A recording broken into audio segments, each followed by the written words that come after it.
God damn it.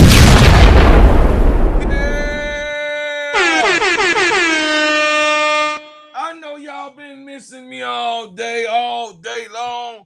Been missing me. I didn't do the game. You know what I mean? I didn't call a game. I did not call a game because I was taking a flight back to Chicago playing from ATL. Y'all already know your boy is in the building. It's exciting to see, exciting to play. Listen, we gonna talk about Sydney Taylor. We gonna talk about Sydney Taylor last second shot sends the crowd crazy in Chicago. The crowd that was inside the stadium and all of Chicago is crazy. Sent it up. I mean, I was at the airport and I'm trying to tell you, I was on the phone with AC Chi-Town Calvin while I was at the airport going back to Chicago. The Chicago crowd that was going back to Chicago, that was watching the game, coming back from Atlanta, oh, they jumped. Hey, they was jumping out their seats. We was celebrating in the airport. It was a crazy looking thing that was going on. It was crazy. In the airport, you got what I'm saying? Dark forces. Dark forces is on the Chicago sky and stopping the Chicago sky greats and the stars to continue. But even with Jeff Pagliosha being the Dark Warrior, even though he's the Sith, even though Jeff Pagliosha has a whole lot of stuff going on for that is not correct, even through all of that, the baddies are here. DiJonai Carrington being Obi-Wan Kenobi, she told y'all that it was going to be a different second half of the season. She showed it. She showed did. She showed did. She told y'all what it was going to be. See, some of y'all didn't believe her. Some of y'all think that she was kind of crazy. Some of y'all thought that she was up in here pulling your leg. Go down there, little mama. Go down there with mama, let daddy finish this show. And then I'll come and get you and we're going to go upstairs and watch the movie. Now, I'm going to tell y'all, I know you've been waiting. Welcome to the Gingerbread Man Show. This is Steady Servin Sports ENT, an extension of Simply Ball Dropping Podcast with my main man, K-Sap. Hey, Hannah, give me my... No, I got it. Y'all, listen. I am excited. I'm excited to celebrate this stuff, man, because I told all of the hate watchers. Soon as DiJonai come, chat, it was going to be a different story. Azare Stevens ain't even there. I'm just saying. Skylar Diggins ain't even back. Come on, man. You ain't heard that Skylar been traded, so it ain't going down. She gonna be here. Nanny boo boo. She gonna be here. It's all good. And I'm telling the hate watchers that you come in, hit the like button. Welcome to the Gingerbread Man Show. This is Steady Servin Sports ENT, an extension of Simply Ball Dropping Podcast with my main man, K-Sap. What's up, K-Sap? Shout out to the Full Court Trio. Shout out to the Players Club. Shout out to Get That Off Your Chest podcast. Go over and check it out. You see I made mine on the grind. One time, drop a dime. Bars. I'm just telling y'all. Sydney Taylor has awoken the WNBA. I want to say first to King Noah. My boy Noah the King. I want to say what's up to Omega and Biography. You know what I mean? What's going on, Bio? What's up, Bio boy? I see you up in here. Listen. He said, hey, bro, Claude, everyone in the chat, Sydney Taylor is her. I hope that Chicago Sky organization take care of her. Oh, we finna get to that. What's up, Pete? It's exciting, Pete. What's going on, Pete? I see you, boy. I see you up in here. Hey, look, Chicago, I told y'all. I feel bad for you, bro, Claude. All right. Yeah, I didn't like it at all. They was losing. Yeah, they was losing. because they had to get themselves together. They had to get themselves together. But boy, boy, boy. Oh, boy, boy, boy, boy. Oh, boy. Listen, y'all. DiJonai Carrington told y'all that this part of the season, this second half, wasn't going to be what y'all was looking at. She said, not when I'm playing. I don't know what y'all think. DiJonai Carrington told y'all that the second half of the season, it is not going to look like what you saw before. Come on in the building, hit the like button, share this, y'all. Share this with the people that ain't even here. Share them. Share it with the people that you know love Chicago. Share this. Put this on out because I'm finna go ahead and cook today. I'm finna cook today. I'm just going to let y'all know I'm here to cook today. And today, so make this a full hour show about the Chicago Sky and the Aces event.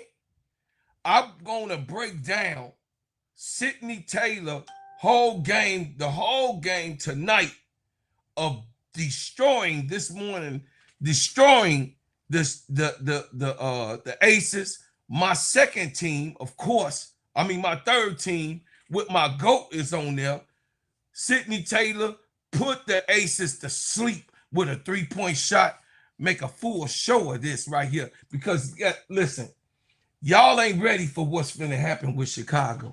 Azarae Stevens, when she come back, because I don't know what's up with the $1 Million Baby. She couldn't start the season. Then she had to take some more time off. Then now she got to take some more time off.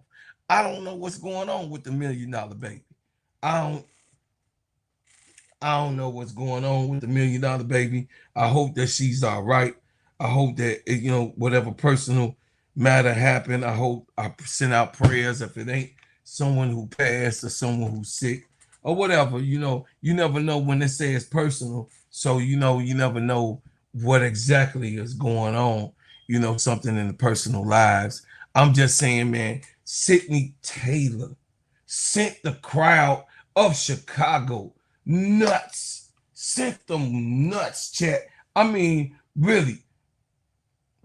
I'm watching this thing. I'm in the airport. I'm mad, chat. I'm mad because I couldn't, get on the I'm mad I couldn't get on the podcast today and call the game. So I'm already upset that I'm missing the game and everything, right? And then Sydney Taylor go and do that thing, man. Do what to do, did what she did, how she did it. If y'all watch the game today, now New York had a burner too now. I ain't gonna even front. New York had a burner too, but it just wasn't like Chicago. It just wasn't like the underdog. It just wasn't like how we know the things gotta get going. It wasn't like that. It really wasn't. It wasn't nothing like how, how it was. This was so liberating. This was just so good, man. The biggest thing about everything is that everyone counted Chicago out. Everyone counted this team out.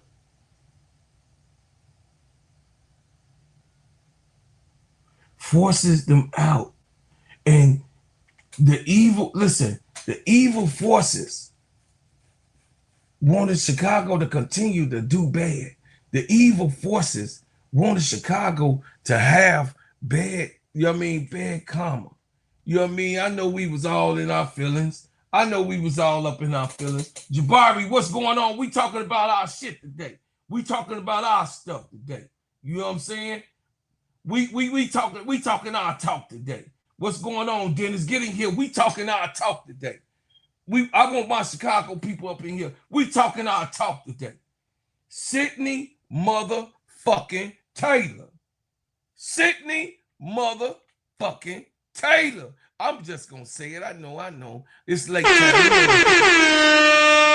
We on the D block, MTT. What's up, baby? Sydney motherfucking Taylor. What's up, Robert Jones, my brother from another mother? And I'm just telling y'all, man, I'm crazy. Listen, I'm crazy about just, you know what I mean, doing this type of thing in shows and over the years.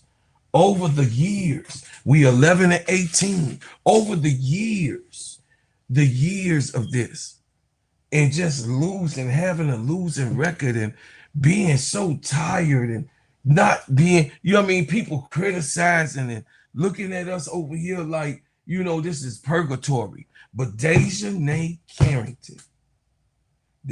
Carrington, y'all, I'm telling y'all, she told y'all she coming to play. She coming to earn that money that they gave her. That's what she said. She said she coming to earn that goddamn bread on the second half of this season. You dig? You know what I mean? Listen, my GOAT was playing. Y'all know that both of these are my teams that I love. Y'all already know I'm a Chicago man, so I'm going to stick with my Chicago people. And then say I got full game now. It's fine. Okay. Yeah, y'all know that I'm gonna be 10 toes down with the Chicago Sky because that's my city, right? And then y'all know that the Atlanta Dream. I was in Atlanta yesterday. I watched my baby goat play. The crowd went crazy. The baby goat hit 2 threes. The stadium went wild. I'm gonna show y'all a lot of clips of that. You know what I'm saying? I'm gonna have a full show about that. You dig what I'm saying? I'm gonna have a full show about Angel, you know what I mean, and the crowd going crazy and all of that type of stuff. And just the whole part of it. Angel Reese is hurt, y'all. She done took Atlanta. Chicago Sky, the man, Jeff Pagliosha with Sydney Taylor. Y'all don't think Angel with Sydney Taylor, DiJonai Carrington, Kamilla Cardoso, and what Natasha Cloud is doing? Y'all don't listen. If Angel was on this team, but she not, of course. God damn. Crazy work. Even with Azrae Stevens. You know what I'm saying? If she was here, listen. Chicago about to do some serious damage. P. Jones, I see you, Miss D. I see you, Sister Bernadine. We finna do some damage. Yeah, say you got handed to Jeff P. Find Sydney Taylor. Yeah, I mean, yeah, that landed in his head. Say I'm pissed about the what if Angel still was here, shaking my head. Man, if Angel was still here. If she was still here, chat. So, this is where we gonna go. Sydney Taylor put the Aces to sleep. Chicago Sky, 84. Las Vegas Aces, 83. Today, this morning, August the 1st, it went down. It went down, down, down. I'm going to do the first quarter breakdown. I'm going to do the second quarter breakdown. I'm going to do the third quarter breakdown. I'm going to do the fourth quarter breakdown. Then them final seconds, we're going to enjoy this show, y'all. I told y'all I'm here to talk my ish. I'm here to gloat and bathe. You know what I'm saying? They was crying in heaven the way we was losing them games. I was crying in Chicago. They was crying in heaven the way that Chicago was just blowing those games, chat. I'm just serious, chat. I mean, it seemed like it was just a grand dark cloud hanging over Chicago that we just couldn't get over the hump. We just couldn't finish the games. We just couldn't come back on nobody. We just seemed like this year was a repetition and a duplicate and a triplicate to what we have already been going through. I'm just saying, family. I'm saying it looked the same as it looked when Angel was here telling these people, I'm not going to stand for the same shit. I can't take it. It's not good for my mental health. What's going on? Come in the building, y'all. Hey, I see you, Casey Cool. Hit the like button. I'm finna talk my shit. Brother Robert Jones, my brother from another mother. Hey, I'm finna talk my ish, y'all. I'm really am. I'm finna get in my bag real quick. Chicago, stand up. Those ones who watching this, my Chicago natives that's in the chat, because I know what you came for. I know what you came for. I'm here. I'm here. We are here, and we gonna stand with it. Stay with me, though. Stay with me. And to my other hate watchers, the ones that's hate watching, stay with me. Stay with me, though. I'm here. I'm here. It don't matter. Your opinion matters, too. The Chicago Sky just looked like a defending champion. And they looked them, just played the defending champion, and they looked them in their face. They came back from a 13-point deficit and beat the Las Vegas Aces 84-83. And who delivered the final blow? Sydney mother-sucking Taylor. Who delivered the final blow? Sydney mother-sucking Taylor. The undrafted rookie stepped onto the floor like she had been waiting her whole entire life for that one moment. The clock was dying. Chicago was down 83-81. Asia Wilson had just put Las Vegas Aces back in the front court with 3.2 seconds remaining. Chicago called timeout. Natasha Cloud took the ball out. Sydney Taylor curled up, up towards the top, caught it, and fired a 29-foot jumper. I mean, y'all, come on, y'all. Incredible. Incredible. It was let me give y'all this. I mean, I like to see it. So let me give y'all a visual. Let me give y'all a visual of this right here. I mean, as you come in, hit the like button. You know what I mean? We on the D block. What's up, BD? My boy BD Sports. I see my boy Kevin in the building. What's happening, y'all? Hey, listen. Hold on. Let me put it up there. Let me put it up there, y'all. Let me put it up there, y'all. Let me bathe. Let me bathe in my glory. Let me bathe in my glory. Let me bathe in my glory.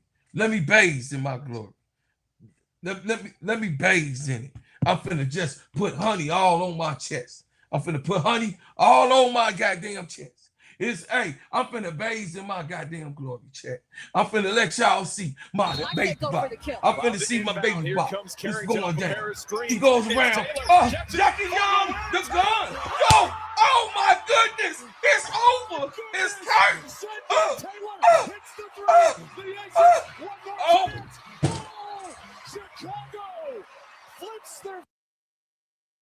Oh my God. What a joy. What a joy. Chicago got them a winner, chat. Chicago got them a winner. AC, get your ass in here. Get your ass in here, AC. Hey, I told them, AC, tell them we was on the phone. Tell them I was people that was jumping up watching the game with me up in the airport, celebrating. They were celebrating on their way back to Chicago. Hey, look, I went to Atlanta and I got a dub in the A, and then I came on my way home and got me a dub. Let me look at this shit again, y'all. I got that honey on my. They go for the kill. Cloud to inbound. Here comes Carrington off a pair of screens. It's Taylor. Catches for the win. Taylor. Oh my God. Oh my God. Oh my God. She's been waiting for it. She's been waiting for this all day long.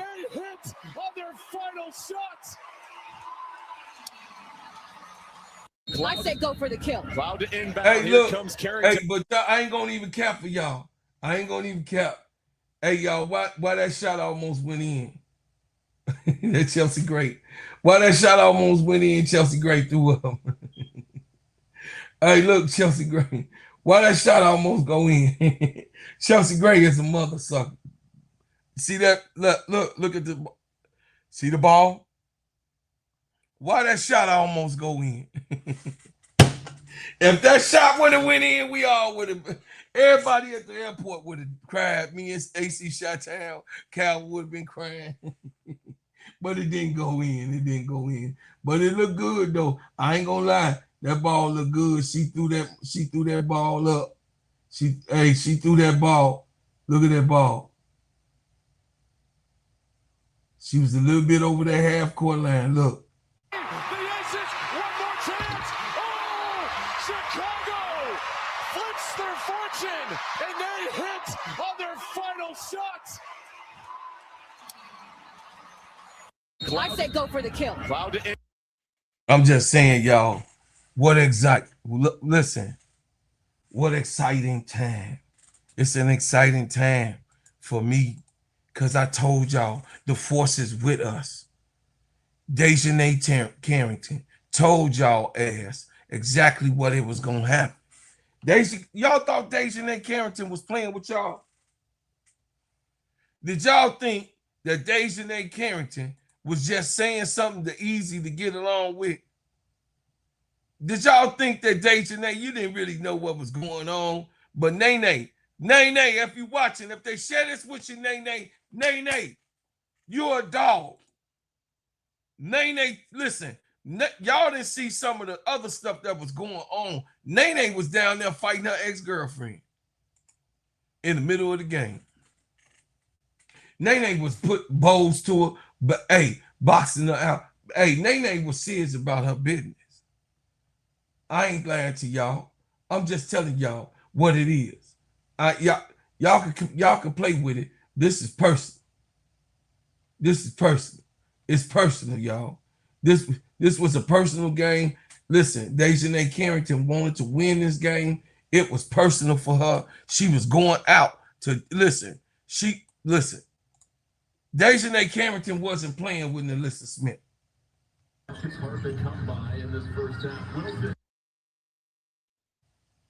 She wasn't playing with her. They was doing that all game. They was doing that all game.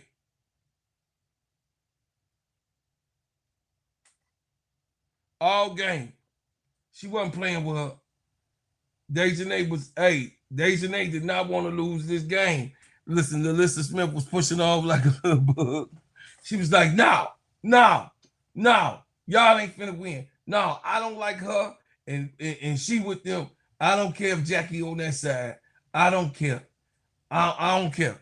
We winning this game. What's up, she wins? I told you, baby. I had she wins. Look, I had she wins on speed down. I had she wins on speed down. Me and AC Chi-Town Campbell was on the phone with each other.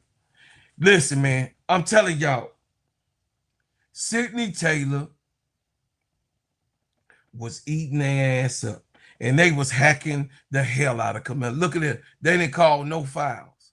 They didn't call no goddamn fouls. Y'all seen it. Kamilla was getting killed.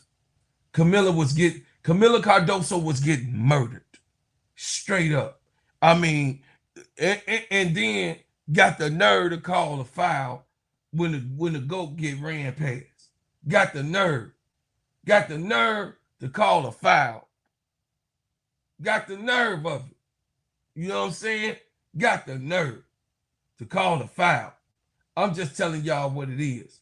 I'm telling y'all what it is, man. I ain't playing no games with y'all. We gonna get we gonna get the little press little thing. You know what I'm saying? Now all of a sudden, some people now, hey, AC Chi-Town Calvin, now all of a sudden, some people they go to the game now, they coming home, they get no line, and they trying to drop their little podcast or whatever going on, right? Their little podcast. But listen, they don't know AC Chi-Town Calvin, Big Dog, all of y'all that's here, y'all already know I just showed y'all my credentials and going across the country. I could go around across the country and do the same thing that I did in Chicago. Same thing I did in Chicago. Same type of juice. Same type of juice. Same thing. Because I know I've been in the game for a long time. Same type of juice. I just wanted to flex so the people could see that I'm the truth. Wherever I go, I got access, baby. I got access. I got access, y'all. I got access. Check it out. For admiration, what questions y'all got for her? My question is, in fact, for Sydney. When they were chanting your name, I was just thinking about your story and the fact that it was, 4 or 5 months ago, you were playing in a small village in Poland, and now you hit the game-winning shot against the Aces. What emotions? What are you feeling? What's going on? Oh, man, I have so much running through my head right now. That New York game has been on repeat for me since it happened. So, like, I was really due for one. I needed one really bad for me. I'm glad my teammates had the confidence in me to take a shot like that against that team. You know, there's some Olympians, some of the best players in the world on that team. So that's a big win for us. I just want to kind of get your mindset when you had the ball there with 4 seconds. What was kind of just going through your mind in that moment just before you released that shot? Shoot it. Taj passed it to me. Taj passed it to me. She had faith in me. She had confidence in me. And I just let it fly. I don't know. I don't even know how close I was or how far I was. I just shot it. Yeah, I think I was pretty far. I don't think I was spaced and square to the rim at all. I just let it fly. Sydney, we talked earlier this week that like you want the ball in those moments. Like that's who you are. The last 2 plays look like were pretty well designed for you. So just like, how does it feel knowing that you are basically becoming that person? No, it feels good, especially when they want me to ISO one of the best players in the world, in Jackie Young. So it feels really good. Upset I couldn't get that little floater to fall, but was able to get it back at the last play. That's actually what I wanted to ask about. The floater doesn't go down. You could be disappointed, but you kind of come right back at it. How did you kind of like shift your mindset so quickly and to put that out of the back of your mind and, you know, go at it one more time? I think Tyler subbing AC in gave me a time to like reset and focus and realize the game's not even close to over. Just on the bench, locking in, telling myself, you know, if you get back in, you'll have another opportunity. So that was like my moment to reset, and I think it helped a lot. Tosh, this is for you. Just wanted to get your thoughts on just kind of what shifted for the team just in some of these late game scenarios.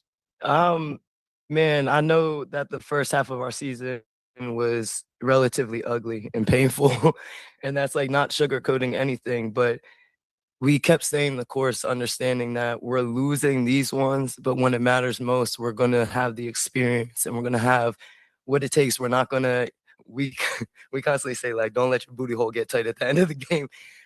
We've been in so many of these late game situations to where we've been in the game that we understood at some point it's going to tip into our favor, and we have to have more so the belief at the end of the game that we can finish this. And I think coming back from All-Star break, starting to play really good basketball, we feel that for ourselves.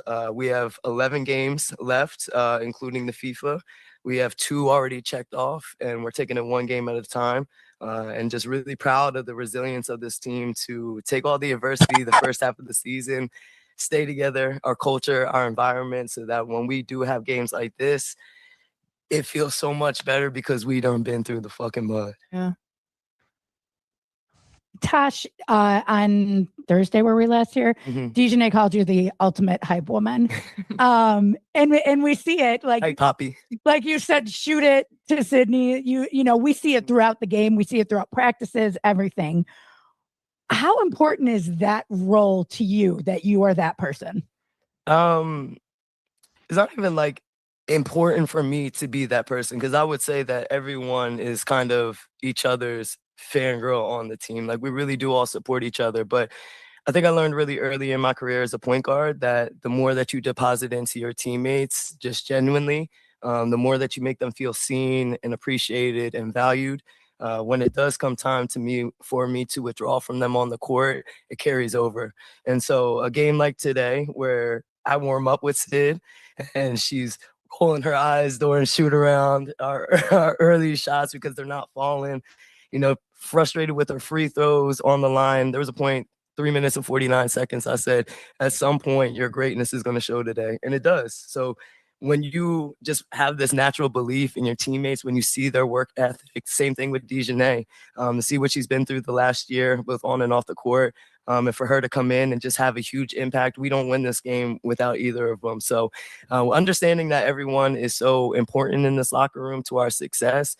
We might not have the biggest names in this league, but we got some dogs on this team. And so I just want to make sure everyone feels seen. Are you kidding me? Oh my God. Ty would have got fought in that locker room if he didn't give it to her. I got my first one. Okay. It shouldn't have been the first, but shit. Shut up. Oh, can I go? Yeah. You guys have had a lot of people come back from injury this season, like Slew, Z, and it feels like every time someone comes back, the identity shifts a little bit of the team. Now that DiJonai is here, like, what do you feel like the shift has been? Nay. The resilience on this team is crazy. The selflessness on this team is crazy. Playing with some of the greatest players and point guards. And you know, we share the ball. We play through one another. We know each other's strengths. And like you said, every player that comes back just adds more and more to our team. And we can't thank them enough. Mm-hmm. And we have an everybody eats mentality too. Doesn't matter if you've been out, you come back in. When you're feeling good, when your shot is there, everybody can take it. And I think when you have that type of confidence instilled from top to bottom, just makes your job a lot easier plugging back in. This was for you, Sydney. When you think back on your journey just to this moment, how did it feel for you tonight just to kind of hear your name being chanted by the crowd tonight? It feels amazing. That feels really good.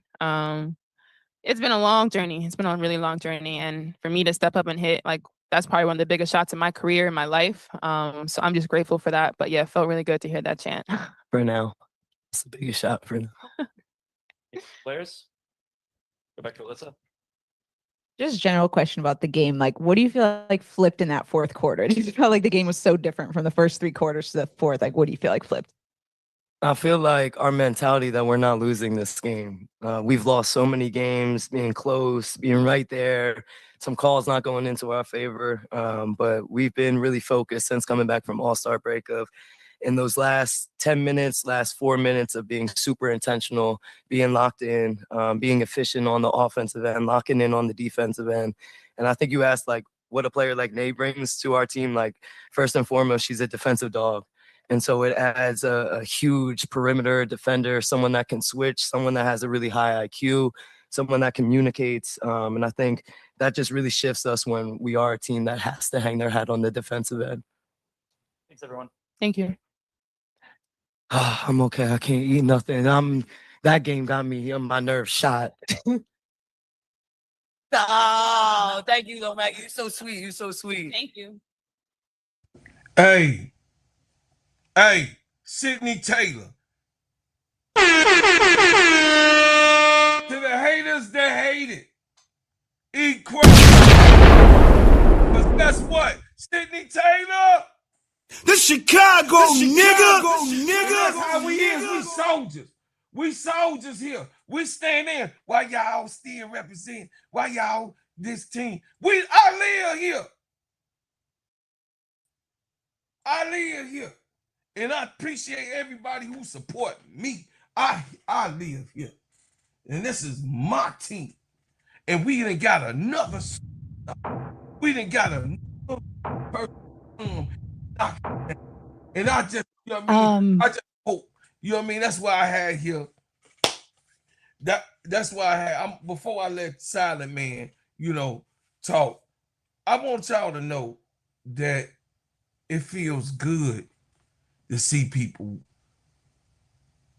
shut up and have to give it up.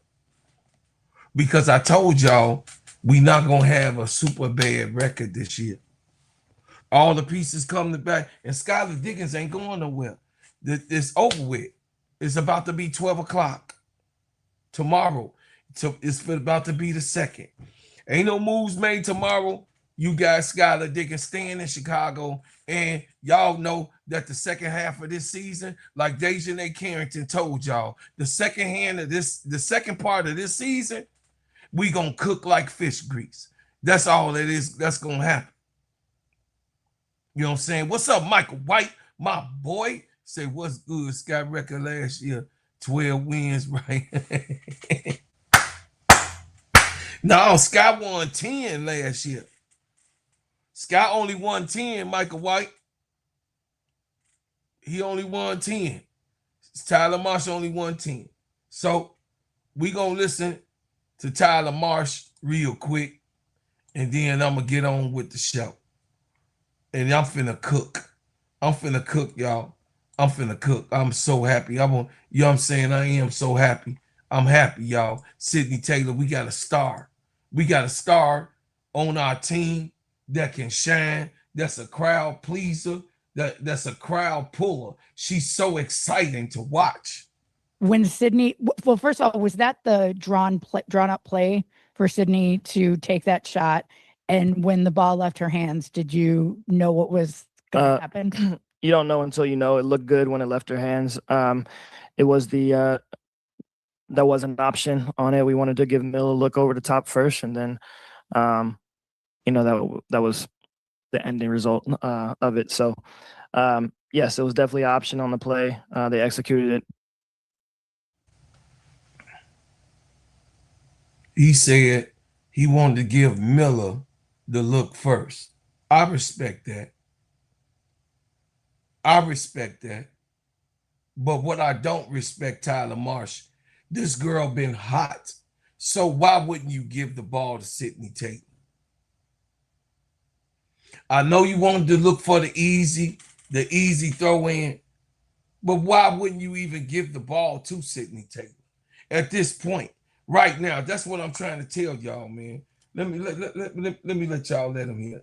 Extremely well. Tosh made a good pass. E made a good screen. So it was great. Can you just kind of just speak to just Sydney and just, I mean, her story, obviously we've talked about that many times, but just the evolution of how she's kind of it morphed into this like closer for you guys. Yeah, I mean, there's not many rookies in history with the confidence or that has the confidence in their coach to let them shoot 27 shots in a game. And so she knows she has the green light from me. I think that more often than not, it's been more contained as of late.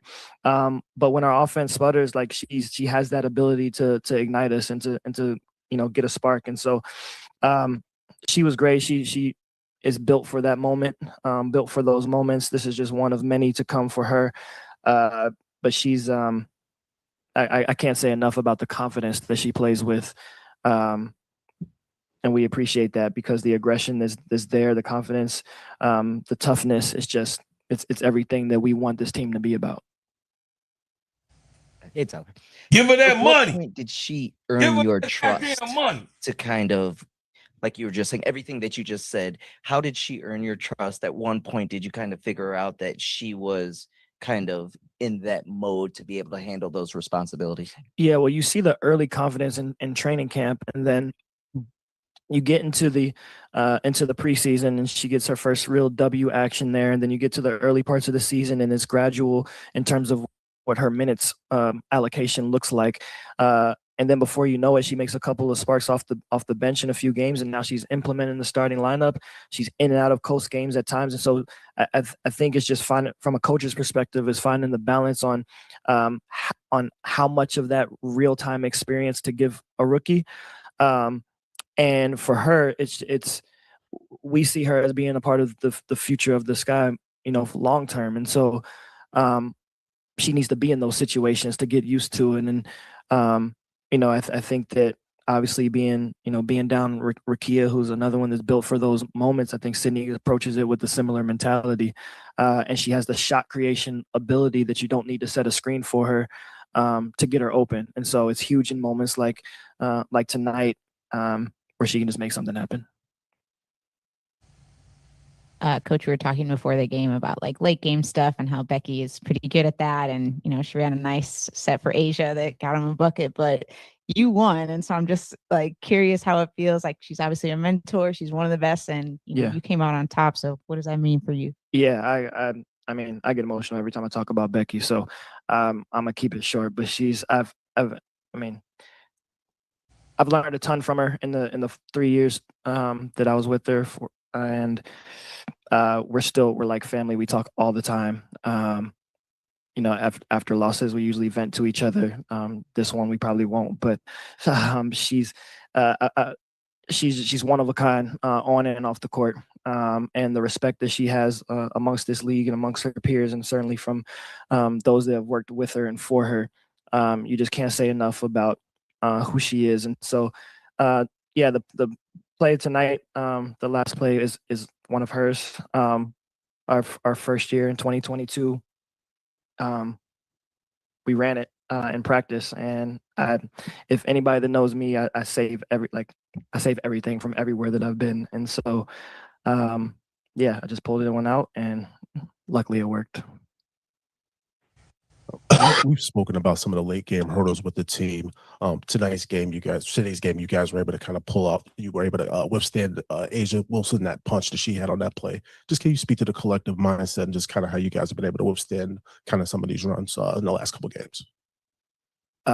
Specific to tonight or the last few? The last few. Yeah. I think that also comes with the experience of being in so many of them throughout this year, and we've really learned from our mistakes. And I think it was a huge point of emphasis for myself and our staff coming out of the All-Star break of, really owning in on that piece of it. And so the first 3-4 practices after the break were really the end part of practice was really dedicated to recreating those end of game scenarios that we had been in earlier in the season. And so I think the more repetition that you can get, the more comfortable that our players get once they're put, in the fire again. The last time you guys played the Aces in Chicago when we were at the United Center, Sydney said something about like how much it meant to get to play against Asia Wilson. Mm-hmm. And now we're 6 weeks, 2 months later, and she's making the shot to win over Asia Wilson, and you're seeing that growth in her. What does it mean to you as a coach, and what have you and your staff done? You said she's got that confidence, but also what have you guys been doing to push that confidence? Well, I think the best thing about our team is that they're selfless, and so a coach can have as much confidence in you individually as they want, but I think it speaks to even another level of the confidence that her teammates have of her. She's on the court with veterans in this league that know what it takes to win, know how important it is to be present and in the moment. They understood that no game is ever over till it's over.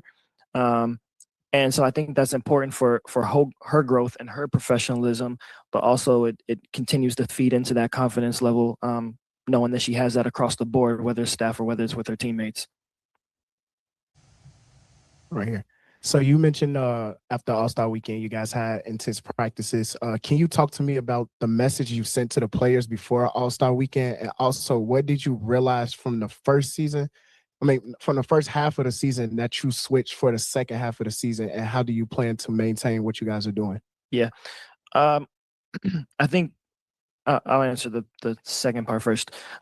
We really owned in on our points of emphasis in terms of what was holding us back from the first part of the season, not just limited to late game situation, but our offense took a little while to come together once Rakia went down early in the season. And so we wanted to focus, put a high priority on that and what that looked like. And so I think since really that Connecticut game at Connecticut, I think we've moved the ball incredibly well. We've understood the importance of ball movement and player movement is to our offense. And I guess up until today, the last 6-7 games, we've been in the 90s or above. So we've been playing pretty good basketball offensively. And yeah, since the All-Star break, the messaging was we're going to take these, we're going to look at this part of the season, this next phase as a 13-game season. It's how many games we had up until the World Cup break. And so we wanted to be playing our best basketball going into that break, knowing that we would have 4 coming out of it. And then breaking those 13 up into individual seasons for us. So we didn't want to look ahead past the Connecticut game to start. And once that was over, then our focus and our full attention was on Vegas, and that'll be on Phoenix. And so we understand that there's a lot of basketball left to play. Other people may have given up on us. We haven't given up on us, and that's been the messaging. All right, I'll take that, Tyler. Good job. Good job at the podium. Good job at the podium. Good job to pull out. Good job of trying to design the play for Kamilla. And Sydney Taylor was your second. Good job on that. Good job about how that all went. How that all went down. You got what I'm saying? But an undrafted rookie stepped onto the floor like she has been waiting her whole entire her whole entire life, y'all, about doing this thing here. With 3.2 seconds remaining, Chicago called timeout. Natasha Cloud took the ball out, like I said, and Sydney Taylor curled up and up towards the top, caught it and fired a 29-footer. Splash. Ball game. It's over with. The Aces went to sleep. With Wintrust Arena lost its mind, Sydney Taylor walked away with a signature moment that the WNBA world will replay all season long. She finished with 29 points, 2 rebounds, 2 assists, and 1 steal, 1 block in 30 minutes of play. She shot 11 of 27 from the field, 5 of 11 from the three-point line, and 2 for 4 from the free throw line. She got the ultimate green light, Chad. The ultimate. You heard her. She got the ultimate green light. Sydney Taylor got the ultimate green light. I'm just telling y'all what it is. You know what I mean? A lot of people don't like that Chicago is doing what we doing. We doing what we doing because guess what? No one does it better. Yeah, I'm just trying to tell you that this team right here, DiJonai Carrington told y'all what y'all think gonna go down. You haters, all you haters, what y'all think gonna go down ain't gonna go down that way. She ain't playing with y'all. She says she coming back and she gonna do her big one. It says that is empty. I'm sorry. Most importantly, she scored 13 points in the 14 in the fourth quarter, and Chicago needed a closer. That is not empty production. That is somebody scoring after the game is decided that winning time basketball is now.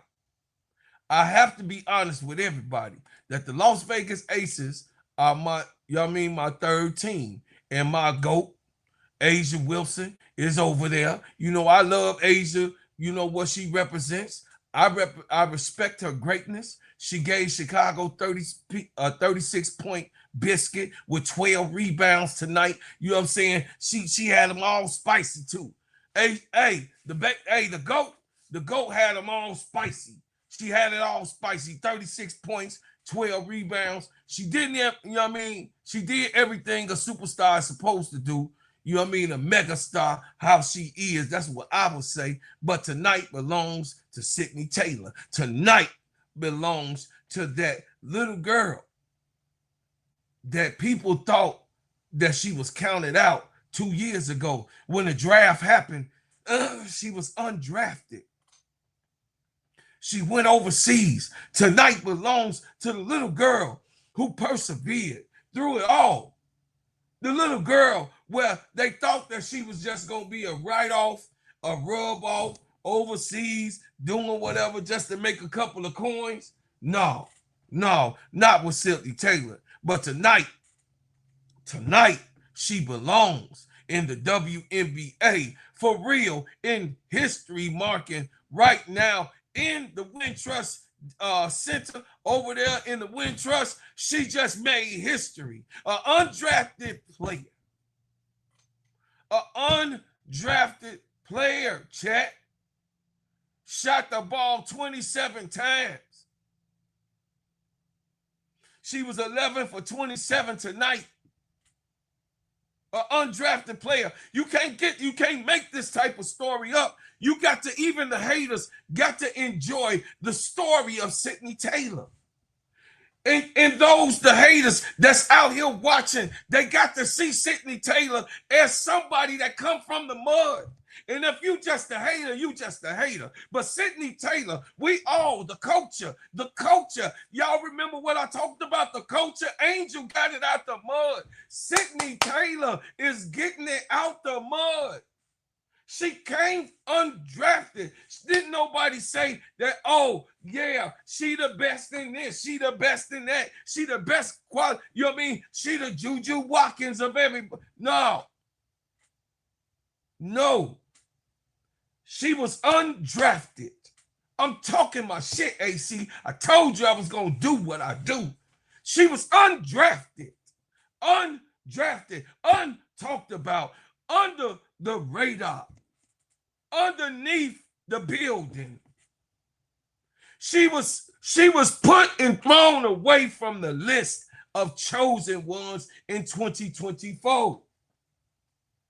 The scouts missed it all. The scouts seen her not at all. The scouts didn't want her, didn't take her, didn't put her name on the list.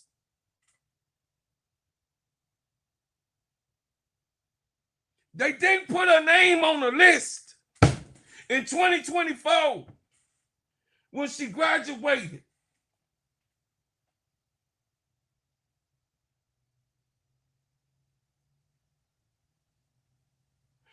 Listen, when she graduated, she was a throwaway. No mention, no draft. Take your ass over here to Italy. Take your ass over here to Portland. Take your ass. She was trying to find teams overseas. She was in a small town team in Poland. Do y'all understand how great this story is? Do y'all understand how big this story is? Do y'all understand how Sydney Taylor, should be given love to? Do y'all understand how glorified that her name should be put out there? Let her bathe, give her flowers, give the kudos. You seeing the work. Y'all seeing the work? Y'all seeing her. Y'all seeing her get out the mud. What black person don't understand, unless you not from us, how it is to come from nothing? To come from nothing, come from nobody. They all got it booked against you. You came in on a training camp contract. She came in on a training camp contract. This young lady was an invite. So I got to give a shout out to Jeff Pagliosha, even though he is in the theme of Darth Vader.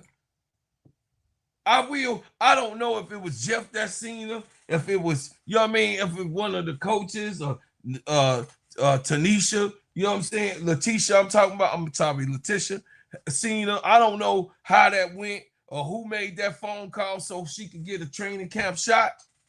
But good job. Good job, Jeff Pagliosha. I will give it. Hey, I'll give it to him on that.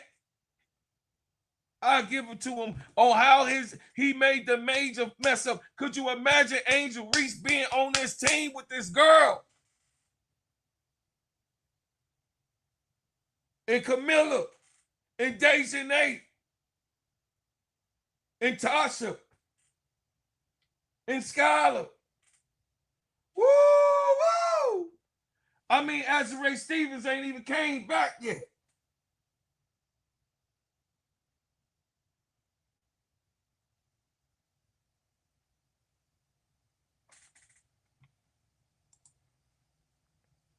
Let me read this for you. What's up, Sup?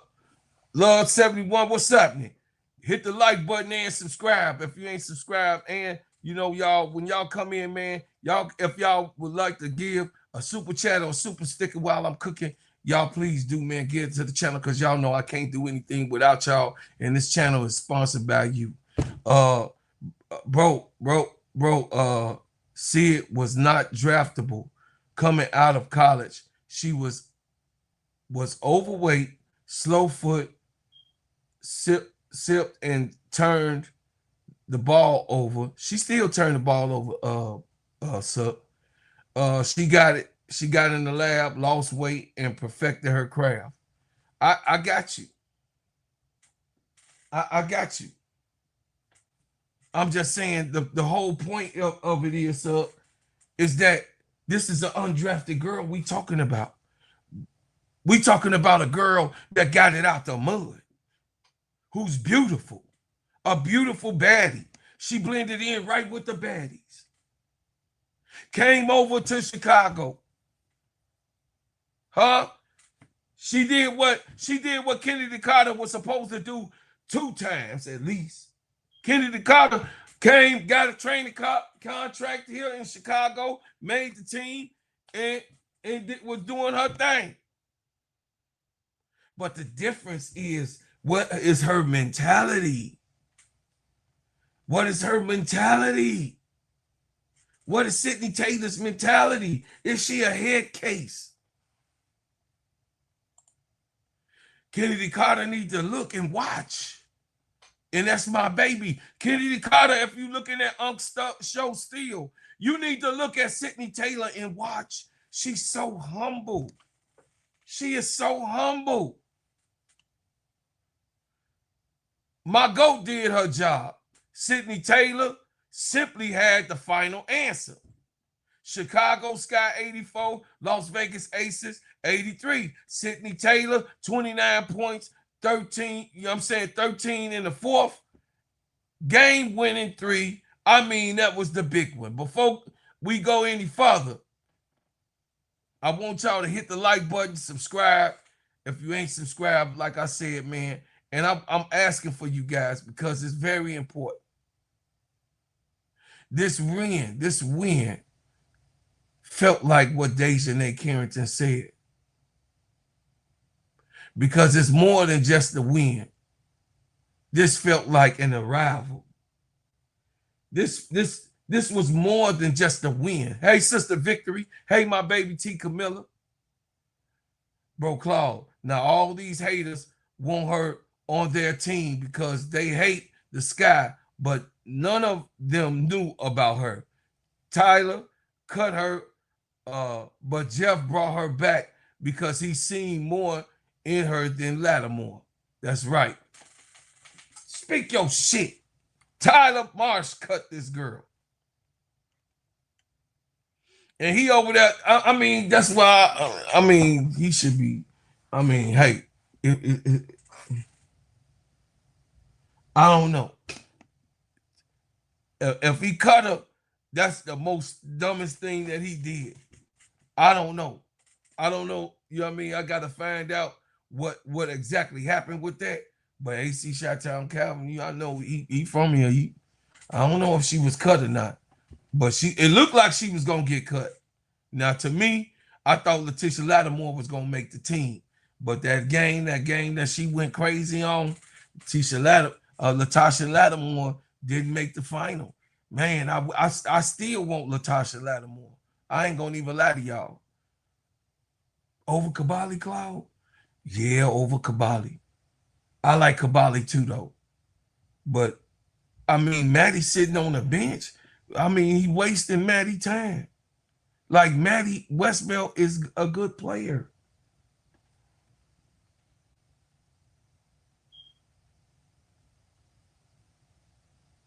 It says last year, Sydney Cooks. Yeah, I know Sydney Cooks got cut last year. That wasn't Sydney Taylor, AC Chi-Town. Sydney Cooks, because I know Sydney Cooks. I know Sydney Cooks' sister. With Sydney Cooks' sister probably still come to the chat. But Sydney Cooks was invited last year too. You right, T. Kamilla. Sydney Cooks. That wasn't, if you thought it was Sydney Taylor, AC Chi-Town last year. No, she didn't get cut last year. I thought you were talking about Tyler Moss cutter this year. No, she didn't get cut last year. That was Sydney Cooks. I talked to Sydney Cooks. Sydney Cooks.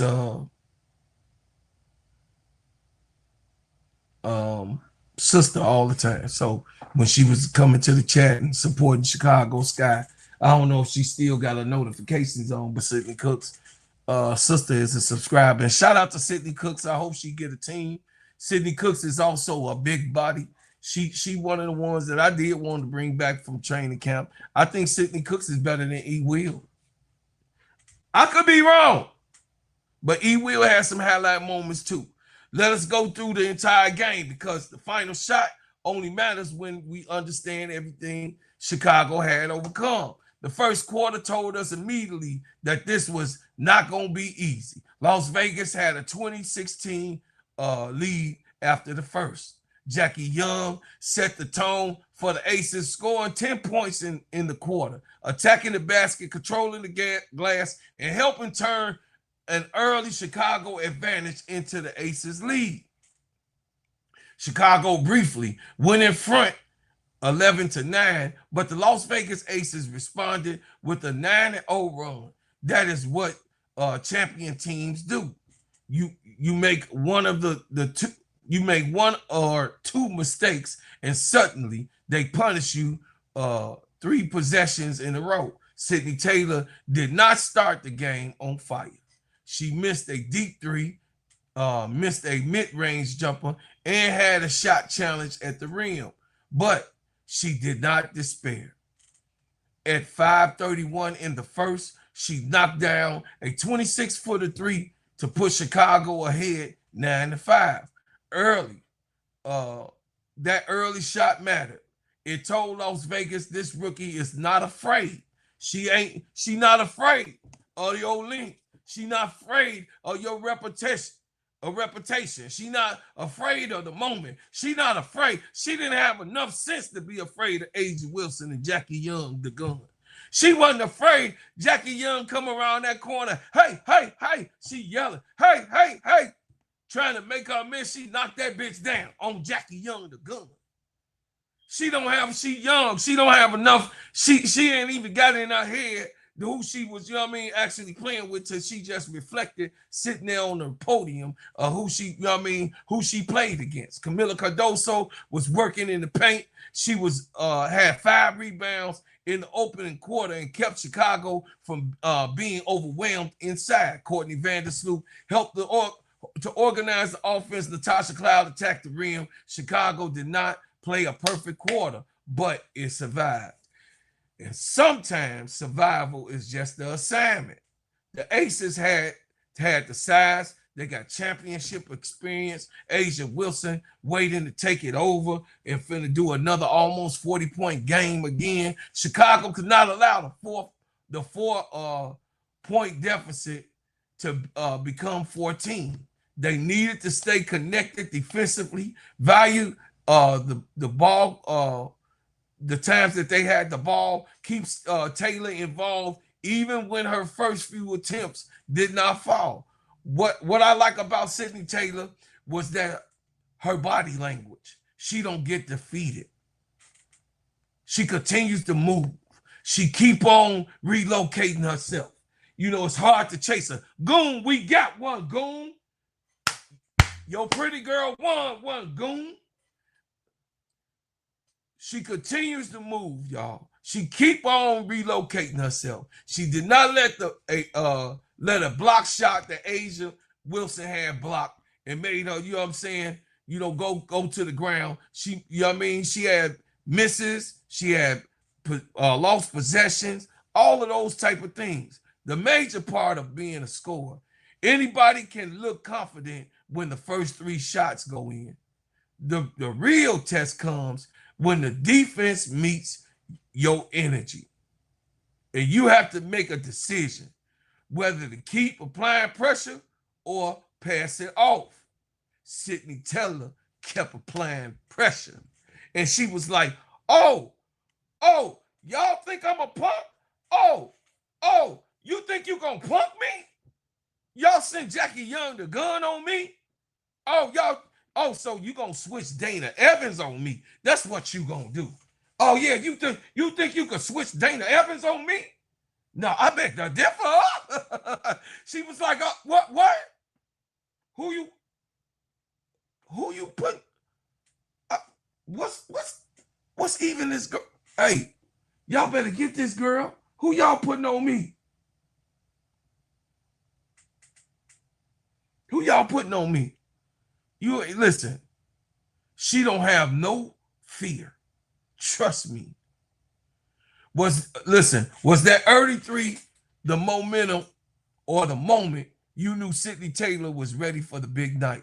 Or did you need some more? Did you see, you know what I'm saying, chat? Did y'all think that when y'all see one go down, when y'all seen Sydney Taylor hit that one, what y'all think? Y'all think that if, you know what I mean, when she knocked that one down, did y'all think that, oh, they was like, oh, no, she didn't hit one, it's finna go down? I mean, I had the feeling, I was like, oh, one went in. And it was early. I felt like, I'm just asking chat, when when she hit that first three, I was like, ooh, she had that one go in. You know what I mean? She had that one go in. So was that the moment that y'all knew that Sydney Taylor was gonna have a night, even after she got a shot blocked and missed a couple ones before then? The second quarter is where Sydney Taylor began to build the game. That would eventually become her signature performance. Chicago edged the Las Vegas Aces 21-20 in the second quarter, cutting the halftime margin 40-37. You know, she hit that last second shot, that little teardrop. She jumped over and put it in and put them 37-40. You know what I'm saying, was down by 3. I think that right there, you know, going into the locker room down by 3 is better than going to the locker room down by 5. Every point mattered in the game, decided this one. Taylor accounted for 8 of Chicago 21 points in the second quarter. She got to the line, attacked the paint, and scored in the final seconds of the half. With 30.8 seconds remaining, she made layups to bring Chicago within 3. Then, with just over a second left, she hit the 9-foot jumper, and Courtney Vandersloot had gave it to her on the side. You know what I'm saying? It looked good. I was like, okay, Sydney, all right, I'm feeling you. You know, AC Chi-Town Calvin chat, he was like, oh my God, Sydney cooking. I say, shut up, AC. Don't tell me I'm behind, because I had to get into, you know what I mean? I had to take an Uber. I had to get into the Uber, get to the airport. Then I had to get in line and all that. So I was behind a little bit till I caught up. So I was like, AC Chi-Town, shut up. What's up, MSL? I ain't gonna stop glazing. I'm glazing, bro. You already know. Me and Goon the Shooter and AC Chi-Town Calvin, we glazing.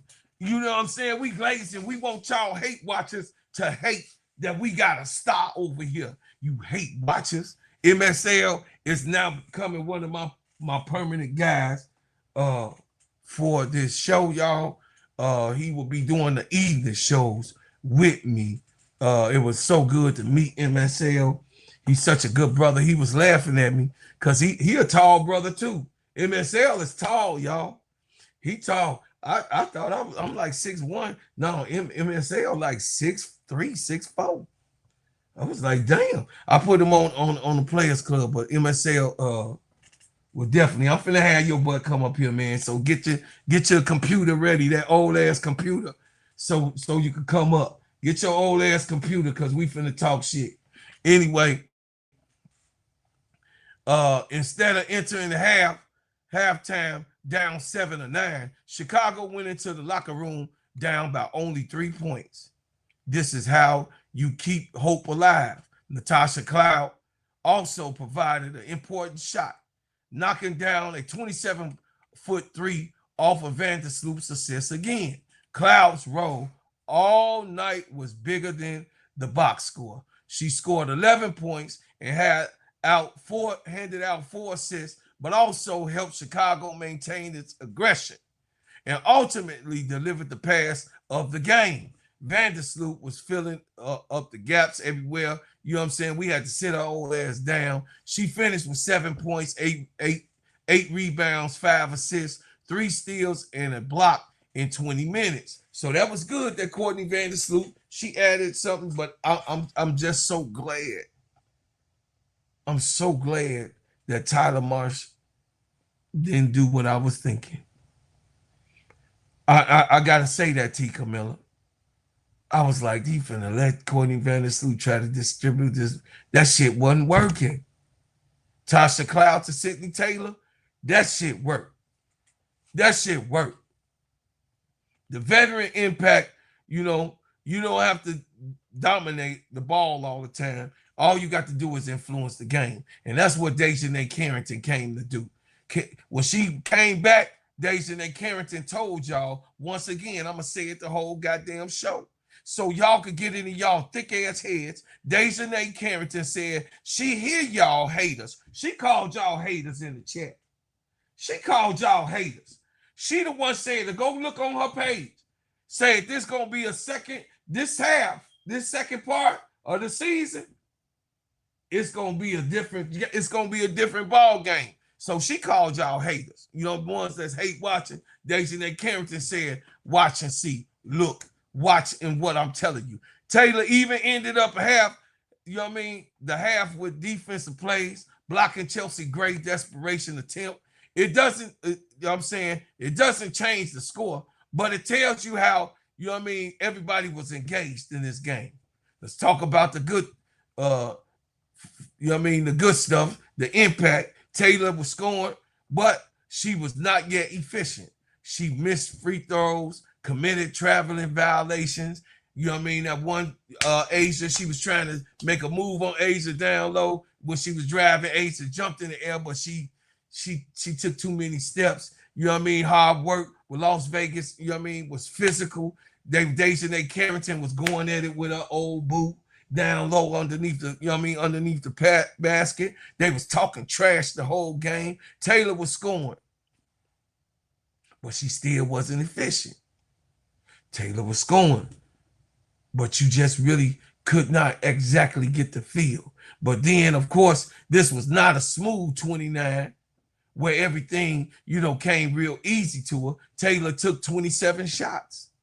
She had to hunt, adjust, and keep on believing.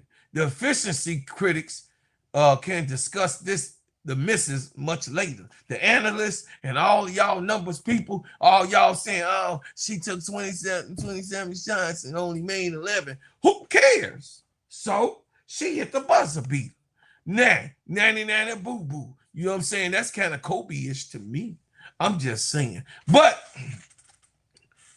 when the game reached winning time, she converted the shot that decided it all.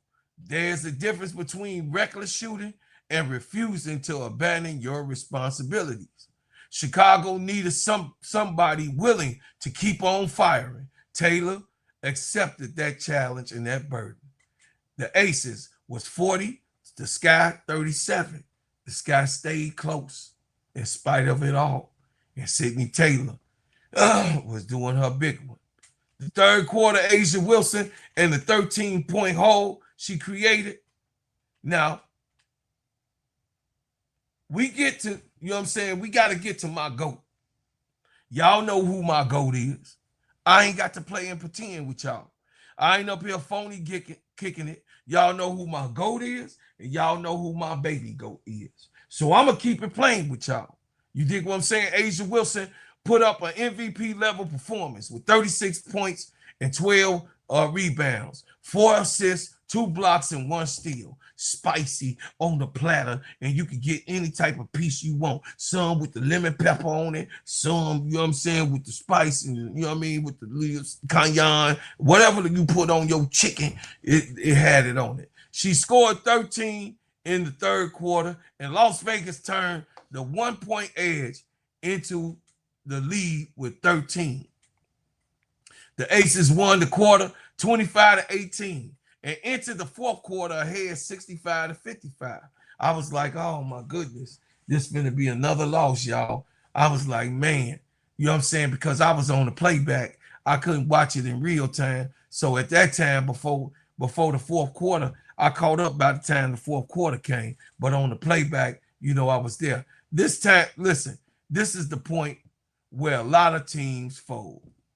You are playing the defending champions. Asia Wilson is in complete control of the paint. mid-range shot. Jackie Young is doing everything. Alyssa Smith is giving Las Vegas the production that she's supposed to. You down double digits, and the game begins to feel inevitably a loss. But Chicago did not accept that inevitable. Sydney Taylor had some difficult possessions in the third. She missed at the rim, turned the ball over, missed from deep. Still, she stayed involved. With 8 minutes and 37 seconds left, she knocked down a 14-footer off of Cloud's assist. Late in the quarter, she buried a 28-foot three off Elizabeth Williams' assist. Then, one of the final possessions, Taylor found Vandersloot for a jumper that made it a 10-point game entering the fourth quarter. That assist deserves attention. When your own shot is not consistently falling, can you still read the floor? Can you help somebody else score when you're not on? Taylor did. Chicago was down 65-55, but the final margin did not feel impossible. 10 points in the WNBA can disappear quickly when you get stops and make threes. And that became the formula for this right here. They pressured the ball, forced Las Vegas Aces into difficult perimeter shots, ran after the misses, let Taylor attack before the defense gets set, trust the bench and the veterans to give you the winning possessions. Las Vegas Aces had control most of the night, but the Aces left the door open. Their bench would finish with only 5 points. Their three-point shooting was finished with 5 for 22, just 22.7%. They owned the paint and the glass because, of course, my GOAT was down there, but they did not put Chicago away from the outside. The championship teams usually punish you from leaving the door open in and out. Tonight, Chicago walked through that door and put their ass to bed. You know what I'm saying? Sydney Taylor put their ass to bed. So the fourth quarter takeover came back. The fourth quarter was Sydney Taylor in the fourth quarter. Sydney Taylor all about the fourth quarter. Chicago outscored Las Vegas 29-18. The Sky 11 for 17 from the field, 64.7%, and made all 3 of their three-point attempts in the period. Taylor scored 13 points in the fourth. Every basket increased pressure on the Aces. At 7:20, she hit the 14-foot jumper. At 7:05, she stole the ball from Jackie Young, the gun, and went into the layup. At 6:36, she drilled a 24-footer three that cut the score down to 68-65. In less than a minute, Taylor went jumper, steal, layup, three. Did y'all hear me? She went jumper, steal, layup, three. That is a takeover. But if it was not a solo act, J.C. Sheldon scored in transition. Elizabeth Williams knocked down a 20-footer. That surprised the hell out of me. Late in the middle of the paint, she shot and gave Chicago its first lead since the first quarter. Natasha Cloud continued to attack and facilitate. Cardoso controlled crucial rebounds. Chicago put together a 19-8 run, stretching from the end of the third quarter into the fourth. A 13-point deficit was erased. The building changed. Las Vegas went from playing comfortably in the front and feeling Chicago on every possession. At the 4:39, Taylor hit another three, this time from 23 feet off of Cloud assist to tie the game 72-72. Pause right there. I want y'all to just pause right there. And let me break this shit down to y'all, because y'all know I talk my stuff, and y'all know I know this game. Sydney Taylor has started the night missing shots. Now, with the game getting tight, she wants the ball. She wanted it more. The mentality was a Mamba mentality. The difference between somebody who can score and somebody who could come close to scoring. She was the one who can score. The Aces responded responded through Asia Wilson, running the course of the night. She made free throws. She scored at the rim. She hit jumpers. Chicago answered with Cardoso, Cloud, and Williams. Each time was not good enough to stop Asia. At the 3:29, Cardoso hit a 19-foot jumper off of Taylor's assist. That may not be the first play people replay. I mean, the first play that people was thinking of, but it was a huge play. It kept the Sky within 2, and it showed Taylor making the correct pass while carrying the score load. At the 2:50 mark, Cloud attacked and a one-on-one, cutting the margin to 1 point. At the 2:28 mark, Cloud found Elizabeth Williams once again, whose 13-footer pushed Chicago 79-78. It was Chicago's first lead since the 11-9. Think about it. Chicago spent almost the entire game chasing. Yet, when pressure peaked, the Sky didn't panic. The Las Vegas Aces retook the lead on Chelsea Gray's jumper. You know how the point guard do. You know what I'm saying? The point guard gonna do her wop with the wop of the bam, and she gonna add in when it really counts. Asia split free throws. DiJonai Carrington calmly made 2 on the line and tied the game to 81-81 with 43.9 seconds left. That is what I mean when I say the Baddies helped win this game.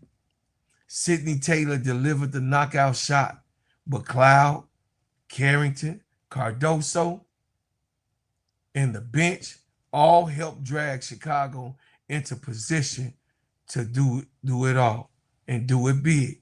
Who was Chicago's second most important player tonight? Natasha Cloud, Kamilla Cardoso, Elizabeth Williams, Courtney Vandersloot. But answer me, y'all let me know, you know what I'm saying, in the chat, who you thought was the most important player outside of Sydney Taylor to make it happen. My thoughts is Natasha Cloud, because without that pass, this wouldn't have happened. What's up, Sister Alyssa? What's going on, my baby? What's going on? I think that Natasha Cloud connection with Sydney Taylor, I don't know, man. No, I said Goon. I said outside of Sydney Taylor, who was the most important? Do y'all think?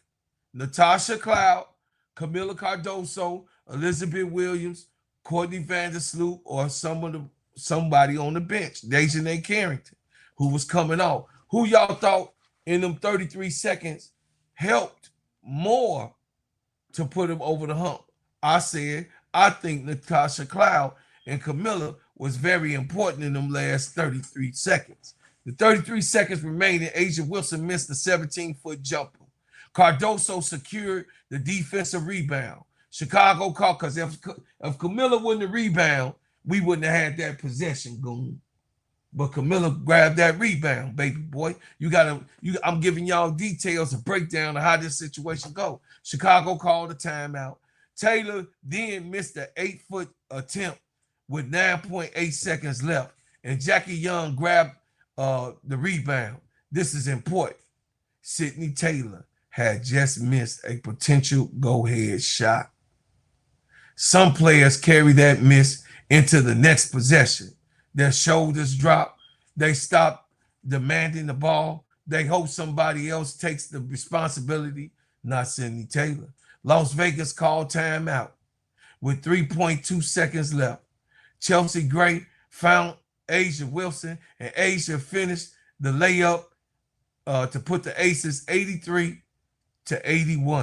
That looked like the winning play. My GOAT had delivered it again. Chicago called its final timeout and advanced the ball. Now let's break it down. The action. Natasha Cloud was the inbounder. Sydney Taylor began near the lane and curled around the screen towards the top. The movement created just enough separation, and Cloud put the pass on the target. Taylor caught the ball facing the rim, and there was no extra dribble and no hesitation. Catch, raise, and shoot. The official play-by-play list lists it as a 29-foot three-point shot. The ball dropped with about 1 second showing, while the Chicago report credited the shot as a 0.9 second shot. Chicago 84, Las Vegas 83. The shot was not luck. The action was designed. The pass was accurate. The footwork was clean. The release was decisive. And the player taking it already scored 26 points and made 4 threes. Taylor put the Aces to sleep. Night, Betty by time. Good night. See you later. Ciao, Bella. See you later. Sayonara. But she did it by staying awake and not going, you know what I mean, not falling and putting her head down through difficult moments. She missed the early shots. She was blocked. You know what I mean? When she tried to drive, Asia was there. Asia just went straight up. She ran into Asia. They both fell to the floor. They did a no call on that. And they, you know what I mean? It just looked like it was over on that last miss. She missed free throws. She missed, you know what I mean, the 9.8 second shot that I explained. But that was a lesson to be learned. The night wasn't over. It was time for the clutch gene to perfect itself. The clutch is having courage to take the next shot that after you missed and after you was blocked, after you had a goof, after you had a turnover, the clutch gene is in the last second. What do you do? What do you do? So Natasha Cloud set up the edge. Cloud finished with 11 points, 4 assists, and 1 steal. Her biggest contribution was the final inbound pass, but she also assisted Taylor tying the three at 4 minutes and 39 seconds, creating a go-ahead basket for Elizabeth Williams, converting a major one in the late minutes. Cloud tied the teammate Skylar Diggins for 8th on the WNBA all-time assist list at 1,861 assists. Natasha Cloud is 8th now. That is veteran history happening alongside rookie history all together. DiJonai Carrington, composure in a limited role and in limited minutes. Carrington scored 10 points with 2 rebounds in 19 minutes. She shot 3 for 6 from the floor and made 2 pressure free throws that tied the game at 81. The Aces' entire bench scored only 5 points. Carrington doubled that total by herself. Kamilla Cardoso doing the heavy work. Cardoso finished with 8 points, 12 rebounds, and 2 assists. She battled Asia Wilson all night long, grabbed the defensive rebounds, and gave Chicago the opportunity late. She also moved into the top 5 on the Sky's all-time rebounding list with 831. Do not allow 8-point scoring line to make you overlook her impact. Rebounding, screening, paint presence, defensive work was essential, and she had to stick the GOAT. She had a job to do. Vandersloot contributed with 7 points, 8 rebounds, 5 assists, and 3 steals, and a block. Williams added 7 points, 3 rebounds, and the steal, including the basket that gave Chicago the first lead since early in the first quarter. The team numbers: Chicago shot 40% from the 3, making 8 of 20. Las Vegas shot 22%, 22.7%, making 5 for 22.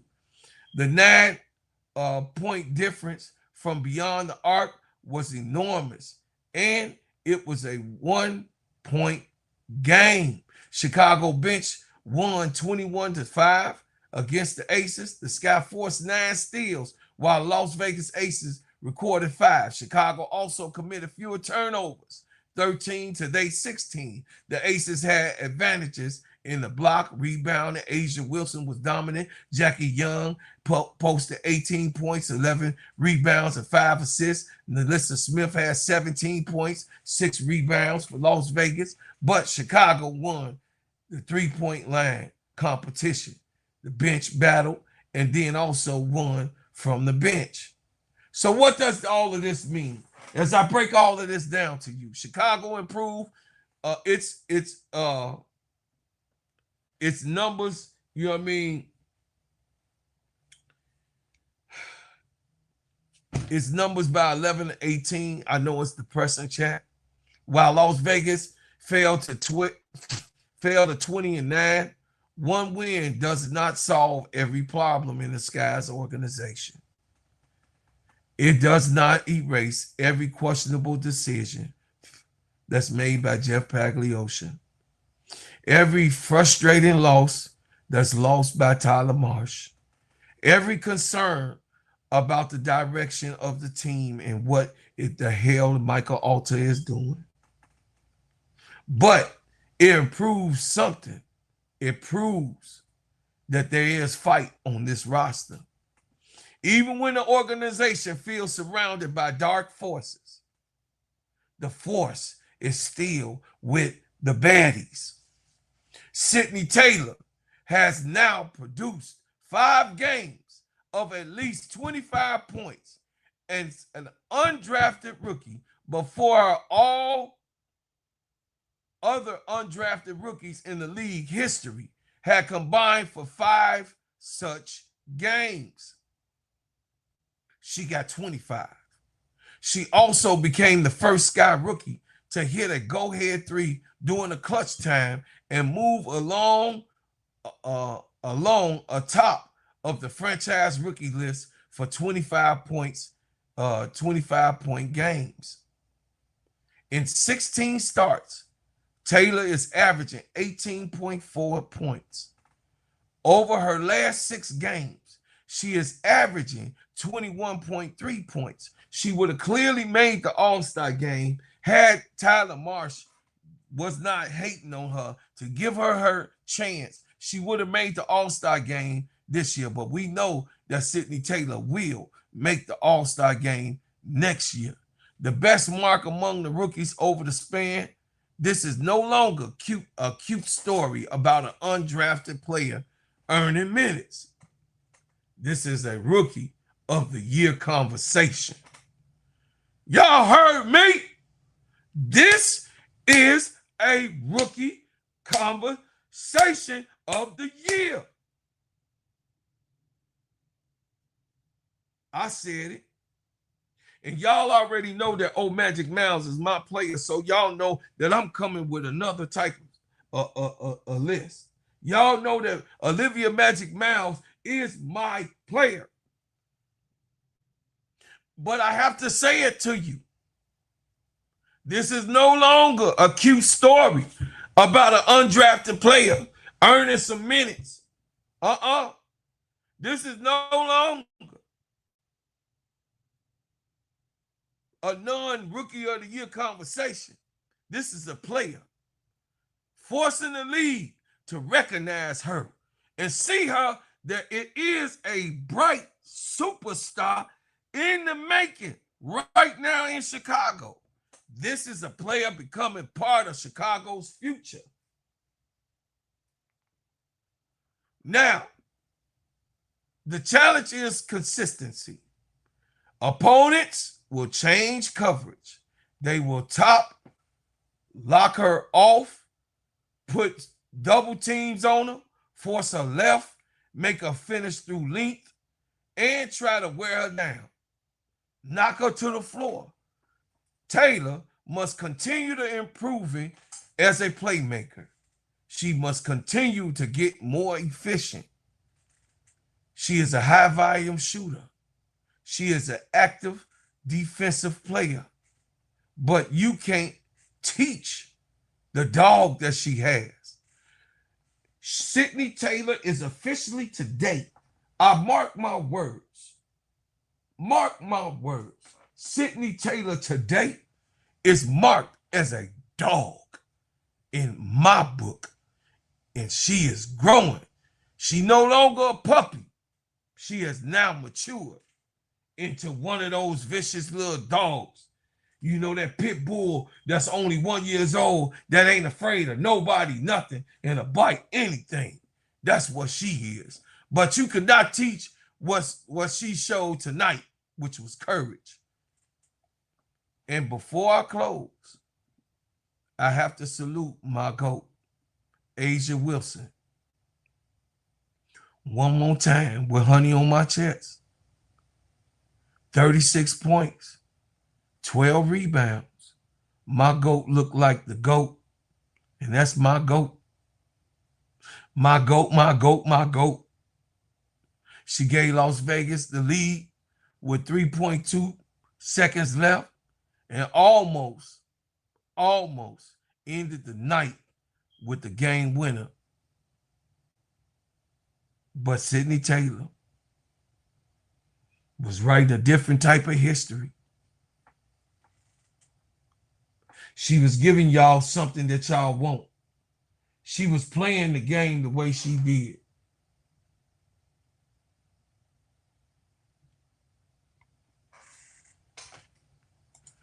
Tyler Marsh hated on Sydney Taylor.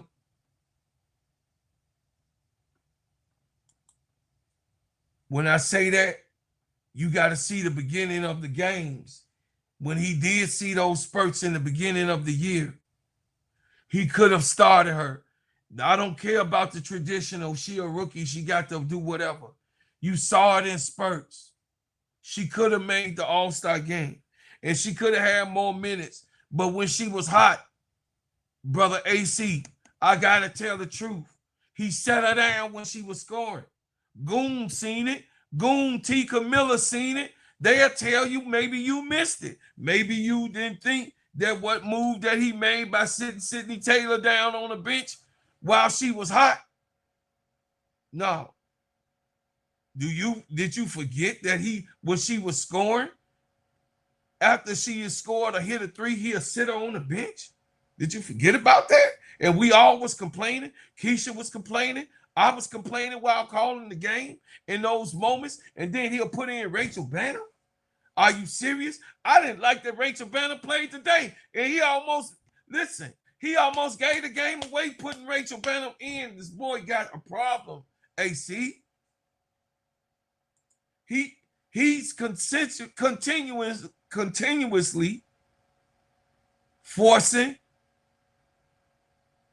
Rachel Banner down our throats. And I don't appreciate that, Tyler. If Sydney Taylor now is cleared a rookie favorite next to Olivia Miles, did that happen tonight? Or do she still got some more work to do to catch Olivia? Was Chicago was this the best win in 2026 season? Or the best win in the last 3 years that we have been witnessing? Who deserves the second game ball after Taylor? I would say Natasha Cloud. I would say Kamilla Cardoso. I would say DiJonai Carrington. Because all of those players was reasons why we was able to get that last second shot. Tonight, the defending champions had the lead, the experience, and they had the GOAT. Chicago had one final possession and a rookie with no fear that was undrafted, untalked about. A training camp player, a training camp signee. Sydney Taylor caught it from 29 feet, let it fly, and put Las Vegas Aces to sleep. Final score, Chicago Sky 84, Las Vegas Aces 83. The crowd went crazy. The Baddies got the win. The basketball world learned Sydney Taylor's name all over again. I'm just saying, man. So if y'all want to come up, if you want to have something to say, I'll give you an opportunity because tonight I'm feeling like it. I'm feeling like it. You know what I'm saying? AC Chi-Town Calvin, you better listen. You better talk your shit, speak your words, homie. MSL, I know you up in here being a little messy Marvin. But I'm going to just let y'all know that Sydney Taylor is on her way. Sydney Taylor is on her way. Sydney Taylor has now entered that conversation, whether you like it or not. And DiJonai Carrington told y'all. DiJonai Carrington told y'all what was going to happen.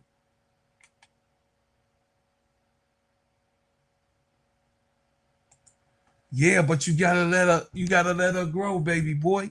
You know how that is, man. You played this game. You gotta let the kids grow, man. You the coach, you know what's happening.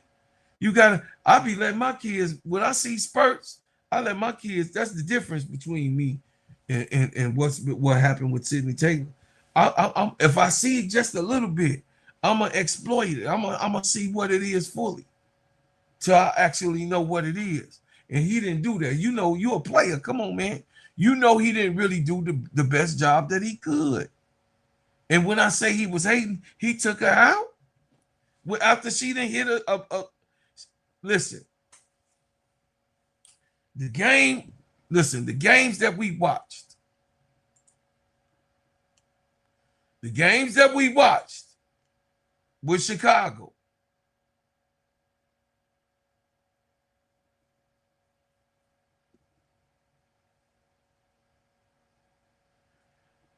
You have to admit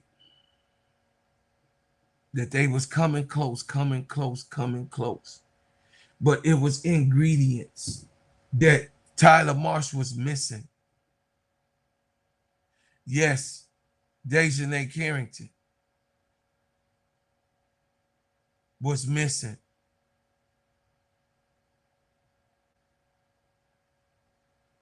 Yes. Skylar Diggins right now still missing. Azare Stevens still missing. Yes, factors is happening. But you have to admit that my baby right here, my baby with those Reeboks on, y'all see her in her Reeboks? She told y'all what the business was. She told y'all and y'all just didn't believe it.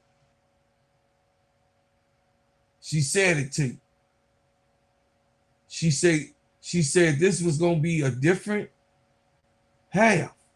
This was going to be totally different. Totally different. Hey, She Wins want me to show you this goon. She Wins want me She Wins want me to show you this. Hey, Goon the shooter. She Wins want me to show you this. Here you go, Goon.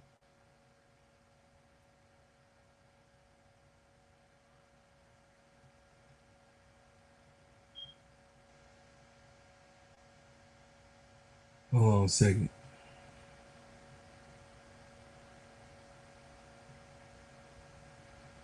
Here you go, Goon.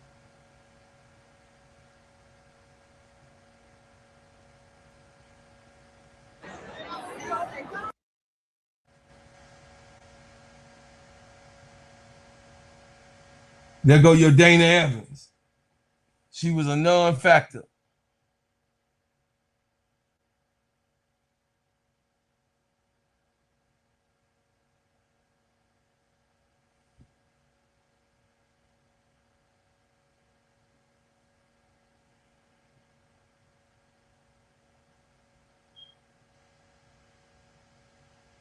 She told DiJonai, shut up. DiJonai said, who you talking to?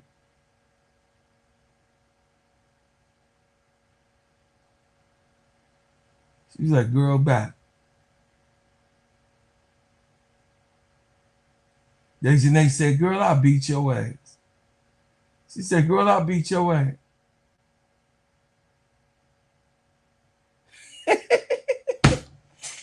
Hey, she said, who you talking to? She said, I'm talking to you. Bitch, I'm talking to you. Shut up talking to me. Who you talking to, B? I'm talking to you, B. Who you talking to? You talking to me? No, you ain't talking to me. No, come here. Tyler say, come here. No. She said, no, I want to know who you talking to. Who you talking to? Who you talking to? Who you talking to? You ain't talking to me. Get away from me. I don't care. Y'all better get away from me. Y'all better get that girl. I don't play. Hey, Goon. She was finna get smacked. Say, date. He say, yeah, she from Gary, though, y'all.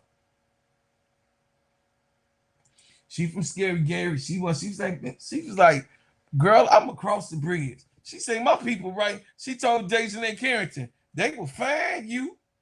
I'm across the land. They say, bro, I love Sydney, but early on, she been making rookie mistakes. Yes, me and you both talked about that, right?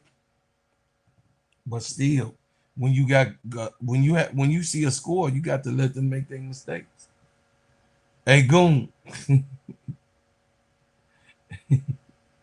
She wins wanted me to play that for you. She wins wanted me to play that for you, Goon.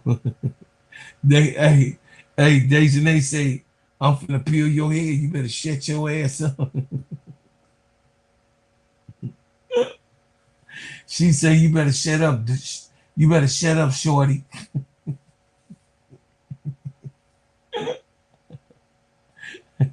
So for my Chicago Sky fans, if you're still here, you're still in the building with me, y'all, it's a celebration. It's a celebration.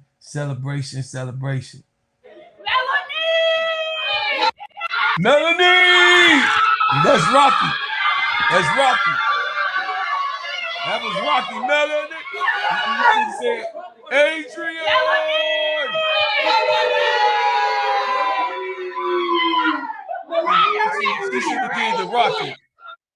She should have did the Rocky. Hell yeah!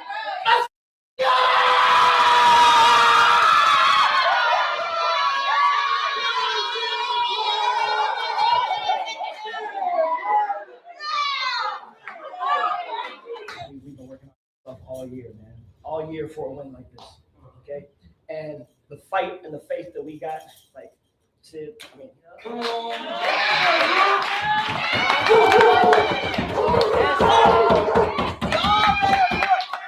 Mill, top 5 all time for the Sky and Regal.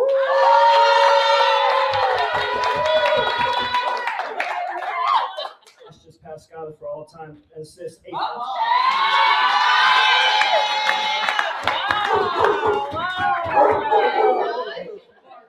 I'm so proud of y'all, man. I'm so proud of y'all. I'm proud to coach y'all. I'm proud to be here. I'm proud to represent this organization. We ride it together, man. We ride it together. The season's not done. We got a long way to go. We got a lot of basketball to go. And we got a lot more winning left to do. All right?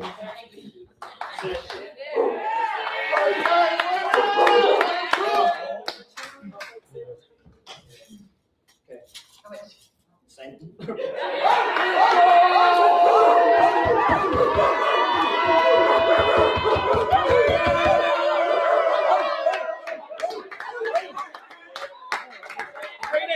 Together on 3, family on 6, 1, 2, 3. 4, 5,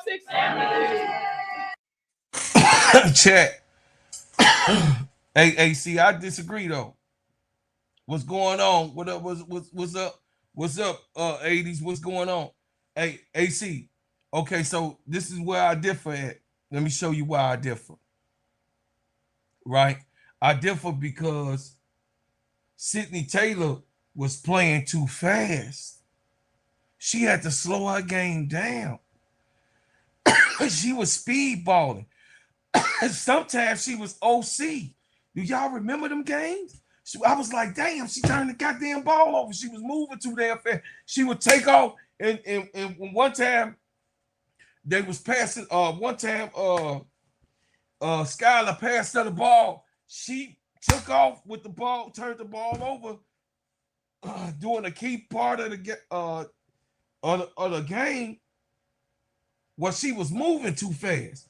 She was speed. She was doing. She was just move. She didn't let the game come to her like right now. You know, she in her ish. You know what I mean? She in her mojo. You did. I mean, I don't know if y'all can understand what I'm saying, or can't y'all see it my way. I'm not saying you're wrong. I'm just telling you, just from my perspective, like Brooklyn say, from my perspective, she was ahead of the game. It was damn near a little bit OC though. You know what I mean? Because she wanted to make the team. You got to think about that. Then she was playing for more minutes.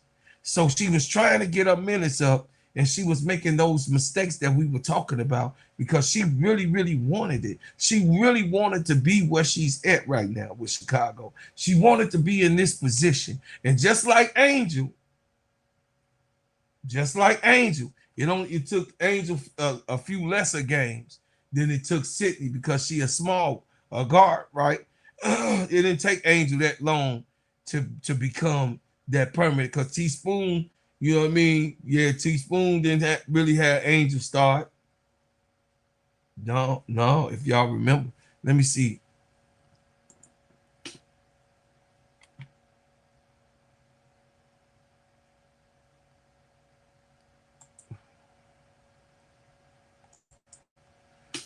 For Chicago Sky,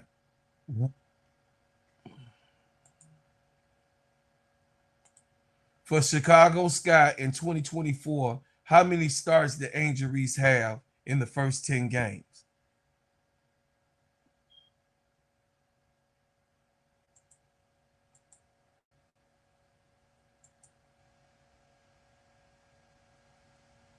You say nothing about no damn injuries.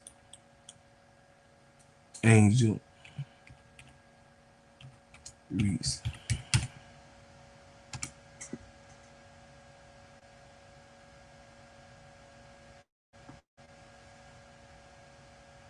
Angel Reese had 7 double-doubles her first 10 games.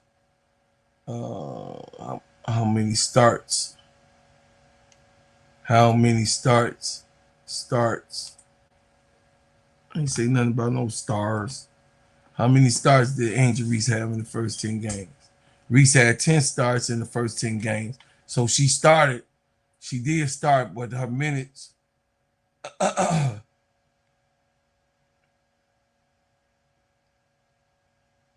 she started 34 total games. Her minutes in the first 10 games were low because of the uncertainty of Teresa Witherspoon's rotation and making sure that Angel was the one. That's what they say on Google, y'all. Y'all could Google it yourself. So she started. What's going on, MSL? What's going on, my brother? I see you in here. Oh, hey, I didn't realize you saw me. Yeah, I saw you. I was reading something, then I saw you come on in. So we have a good conversation because, tonight is... All I hear is glazing. You could make barbecue teriyaki up in here. It's like Korean barbecue, Southern barbecue, churrascaria, Brazilian barbecue. Hey, you already know, bro. Capoche barbecue. It's just, I just hear glazing with a whole lot of sugar. Hey, you already know. My God. Bro. Yeah, hey, bro, you already I'm here trying to sleep. I'm here trying to sleep, and the glazing is just setting me afire, man. I'm just like, wow. Hey, That's how hot. That's how hot the glazing is. Hey, what we I mean, I had a long day. It was 90 degrees. I had a long day. I was out on the streets in the city of Atlanta all day, and I'm here trying to relax and sleep, and all I hear is glazing. Hey, we had a good night last night. It's like you had a 2-hour glaze fest. Hold on a second. I glazed last night too. You ain't complaining about that, but more after these messages real quick. MSL, hold on. Bread House Butters and Essentials keeps my skin looking good and smelling good. Their pineapple and mango scented shea butter are my favorite.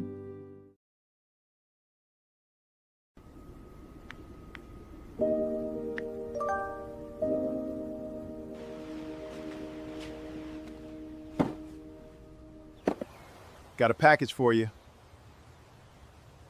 Oh my gosh, thank you. I've been waiting for this. You are very welcome. Have a great day.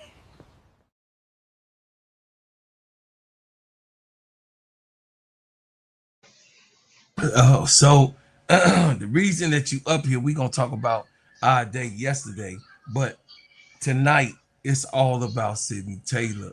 I'm just saying. How many points did she have?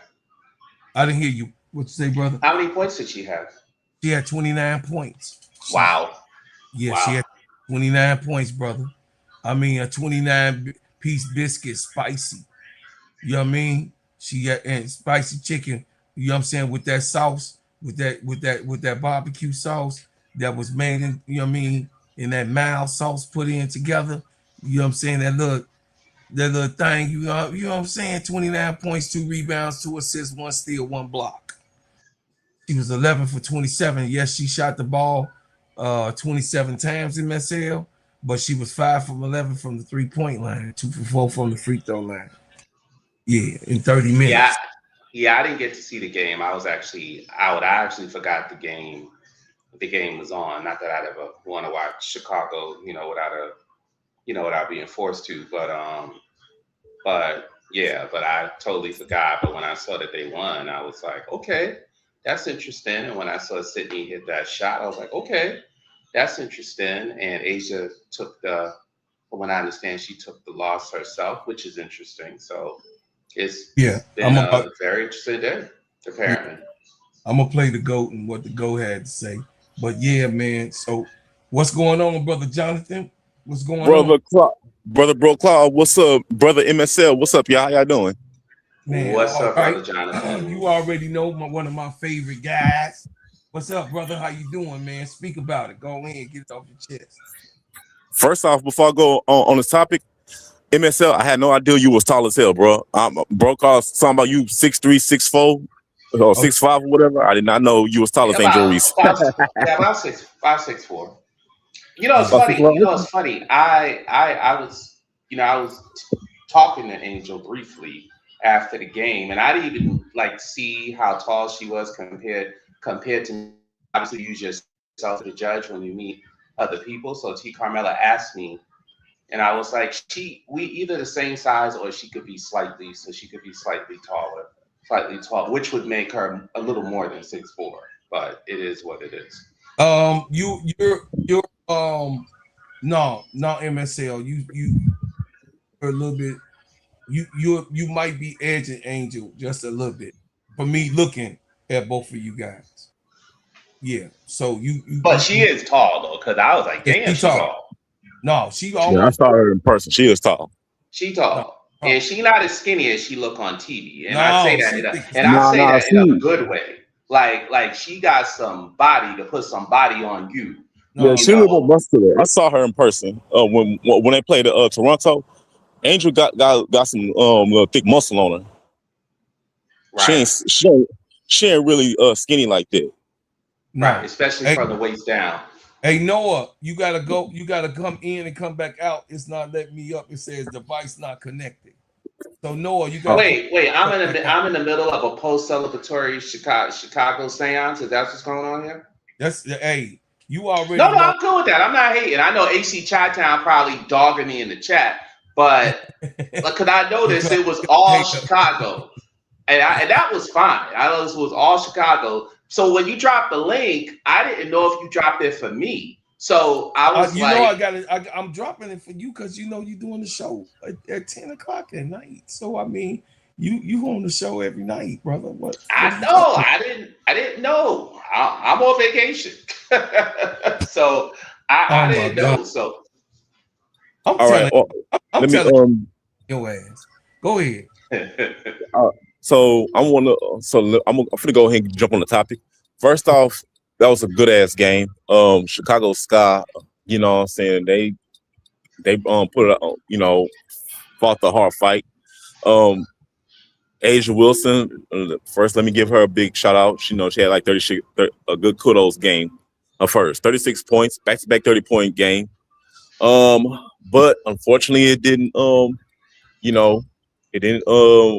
come through because the Supergirl of Chicago Sky saved y'all behinds. Bro, Sydney Taylor.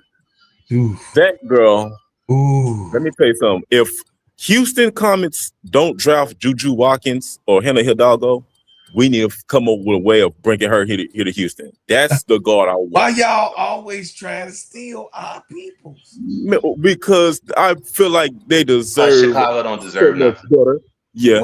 Well, so we don't deserve. Wait. So y'all just said got the nerve to come on my show. Mm-hmm. And tell me that I don't deserve to have a winner on my squad. No, you're a great guy. You deserve a lot. We talking about that. But she mad. Horrific team. No, Jeff Paglioccia, Michael Alter, they don't deserve City Taylor. You do, Bro Club, but not Jeff P and Michael Alter.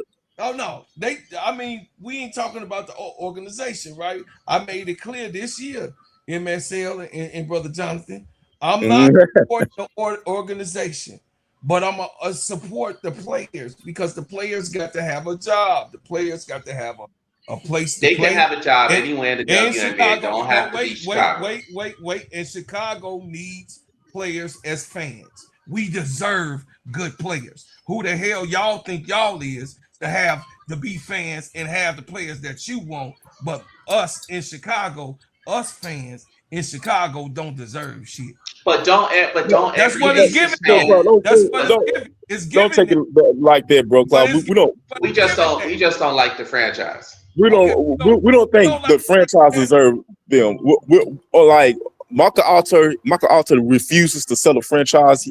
He would rather put great talent like Sydney Taylor and Kamilla Cardoso on them through hell than do whatever he can to make the franchise look good. And now everybody are starting to know who Sydney Taylor is. They seeing a dominant basketball player who's probably going to be second or third for Rookie of the Year behind Olivia Miles and AZ Fudd.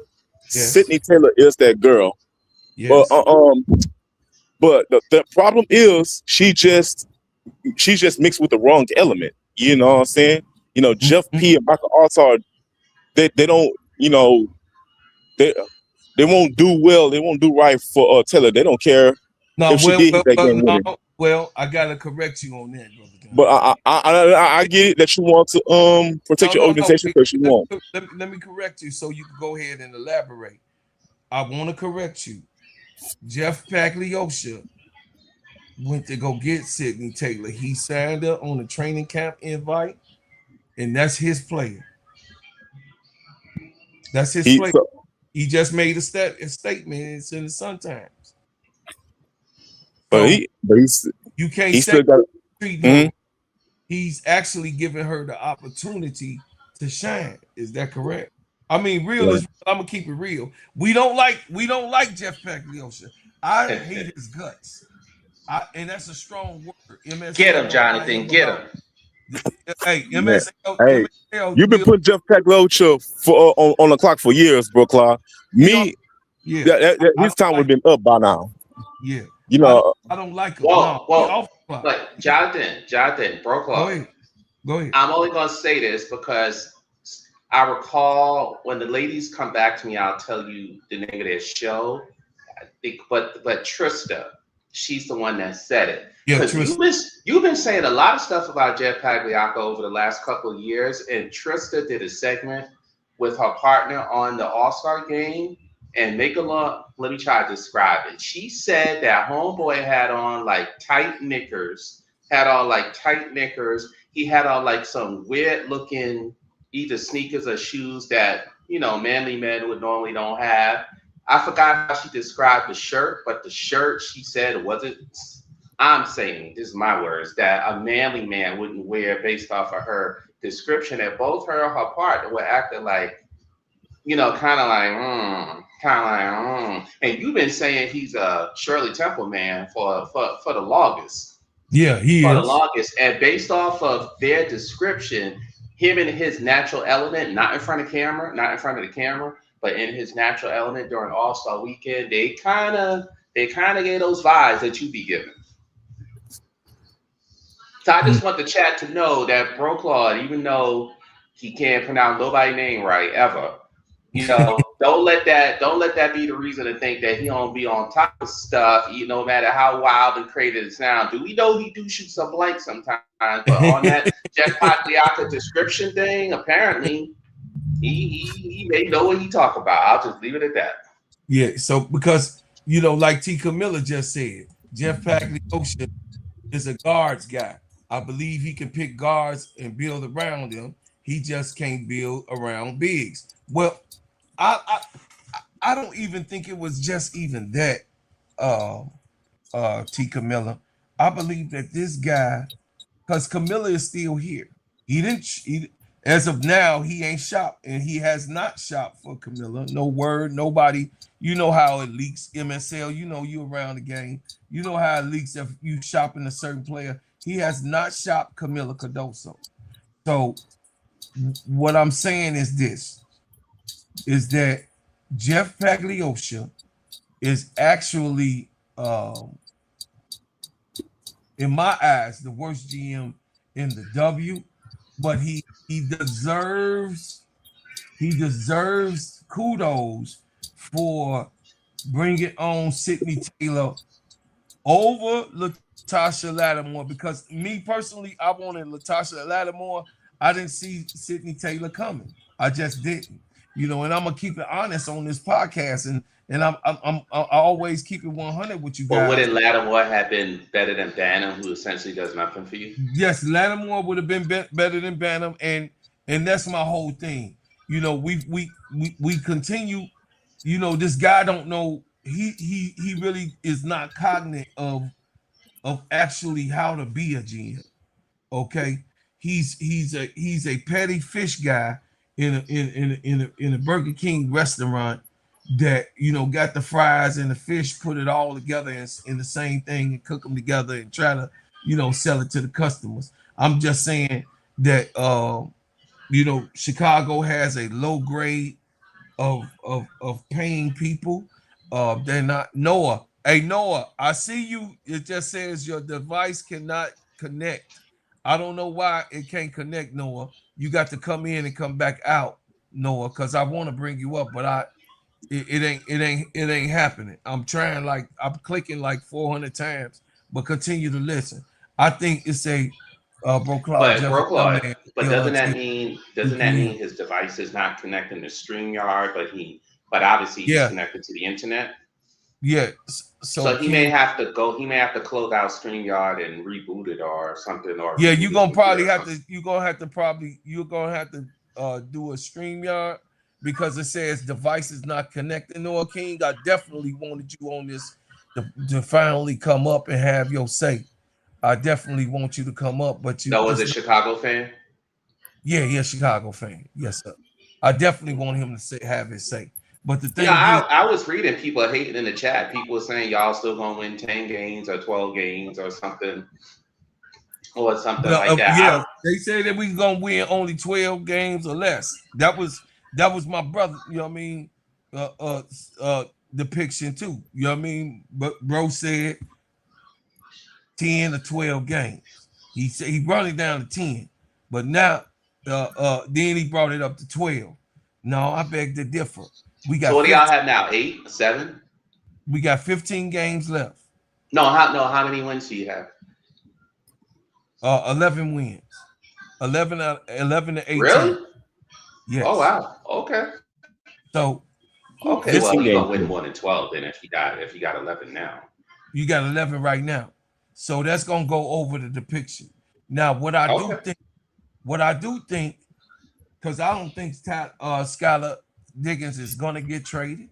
I think when Azare Stevens comes back, I don't Camilla that question, but when Azare, you must be reading my mind, T. Camilla. When Azare Stevens come back, we'll have Skylar Diggins, Azare Stevens for the second half of this season, and it's gonna be ugly, guys. With DiJonai Carrington, do you understand how good this is right now? How good this team looks right now to beat the Aces?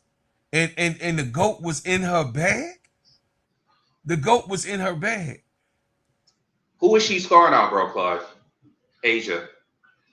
On everybody. On everybody, okay. He will, Asia Kabali and Kamilla Cardoso. Kamilla only had 8 points because she had to try to stick the GOAT. You know what I'm saying? She was sticking the GOAT. She had 12 rebounds. I don't know, King Noah. You might gotta do something with your StreamYard because you gotta have StreamYard. So the StreamYard, you gotta do something with StreamYard because it's not letting you up. It's saying this device is not connected. I don't know what's going on. But I would say this. Thank you, Brother Jonathan. Thank you, brother.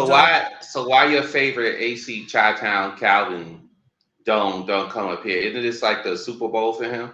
Yeah, he coming. AC coming. AC gonna be on the Bulls channel. Though. And where Nate? We haven't heard Nate in a while. Yeah, I don't know what Brother Nate be on other channels. I don't know. He be with Brooklyn too though. Brother Nate be working though too. Brother Nate listening. No, Brother Nate be listening. But I'm just saying, y'all, look, I'm gonna talk my ish. And one thing about this, right, MSL, you know, no matter how we on either side look at it, and some people are still hurt from the Angel situation, and of course the way that they just, you know, a business guy like yourself just don't like the way that they run the operation, period. It's just nasty work, right? We have to force ourselves to get over that part because it's still girls that's playing to want to win the game. You got a basketball. It's still girls that wants to play for their own recognition, right? It's still stories like, I mean, it's nobody's story is like Sydney Taylor. Who could bet against Sydney Taylor at this point? No, she's a beautiful, incredible story. And if you didn't have Olivia Miles, if you didn't have AZ, if you didn't have AZ Flood, excuse me, more people would be talking about her. But because of that, people are not, apparently. You're gonna probably have to go to your computer, Noah. You're probably doing it on your phone not allowing you. You might have to go to your computer, Noah. Where'd Jonathan go? He got stuff with too much glazing. Where'd Jonathan go? Oh yeah, he probably got stuff with too much glazing. Now, brother Jonathan, listen, I'm gonna just tell y'all, listen, this game shows everybody that they can get over the hump. This was not the best game that Chicago Sky played. Could be because you was glazing the turkey at the beginning. No, this is not. They did not. And dominate, now the turkey may be filet mignon. You don't need the glazing no more.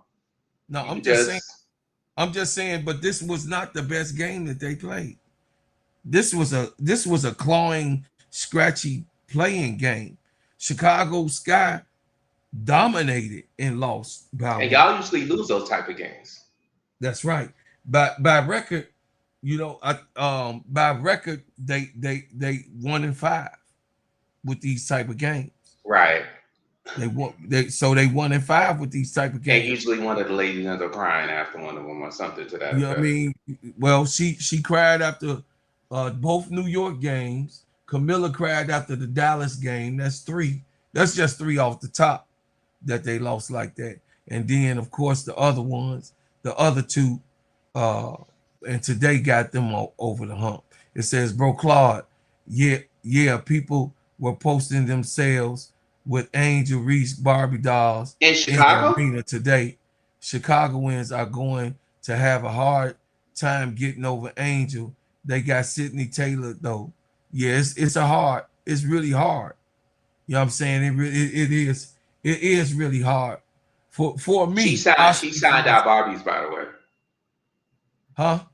She signed out Barbies, by the way. Oh, she signed to Barbies? Yeah. Oh, you was able to walk up to her? Well, we were like on the floor. Behind the backboard. Behind the backboard. So it was on a whim. We didn't even plan to go. It was just a whim.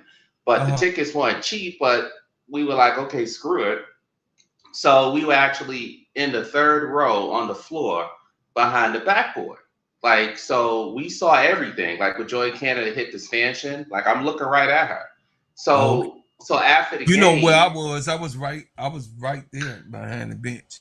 Right. So, but I didn't see you. I kept looking for you for the end, but I didn't see you. I was just looking for your blue shirt, but I don't know if you were behind someone else. I was behind the bench. Because you saw, but you were on the side, but you were on the opposite side of the players, right? Or you were behind the players? No, I was behind the players. Okay, that's why I didn't see you.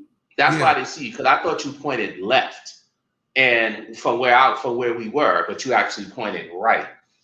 So I didn't listen. I kept looking left, and I didn't see where I was, because I was at the Dreams basket when they started the game. I was on that side. So I'm looking, so left would be opposite from the players bench. So I didn't see you. So I guess I should have been looking right. Yeah, so I was right there behind. I was right behind Nas Hillman on her side, because you know Nas like to sit towards the end of the bench. I was right. That's so funny, because I kept looking at their bench, which was across from me, and I didn't see you. Notice you. So after we had the Barbie dolls, and the players go through that tunnel. Right. So Angel stayed for a while. She was picking up them babies though. I was like, man, Angel, well,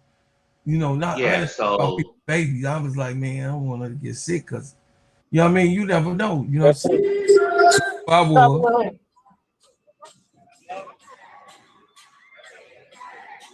Okay. And it's so funny because I had. Go ahead. I'm not rapping. Okay. Yeah. I was right there, third row.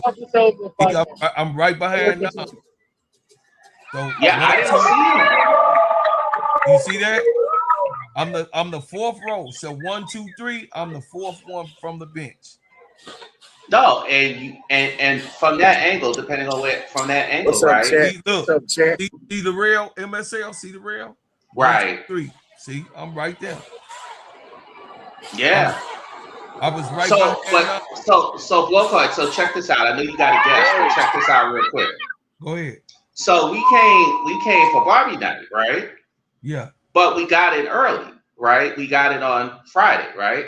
So we were like, so isn't there a game today? Yeah. So why don't we try to get that game? So we bought the Barbies thinking at State Farm it would be ridiculous, right? With 17,000 people, no matter what type of access you get, it's going to be bonkers. So we was like, well, let's try this game, to try to get the signatures. And so, and I'm not a signature person like that, but because of the dolls, they were already in the boxes, you might as well, try. So we just went to this game on a whim, and lo and behold, because of where we were sitting, we were able to and plus I'm a big guy. I could have brought my cereal boxes.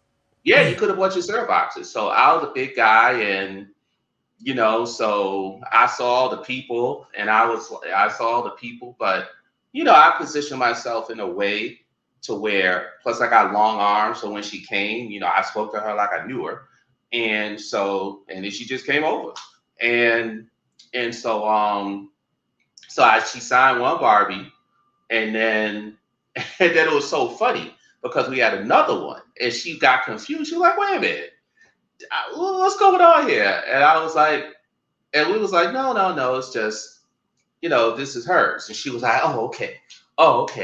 And then she signed the other one. Yeah, because she like I thought said, gonna put it on eBay.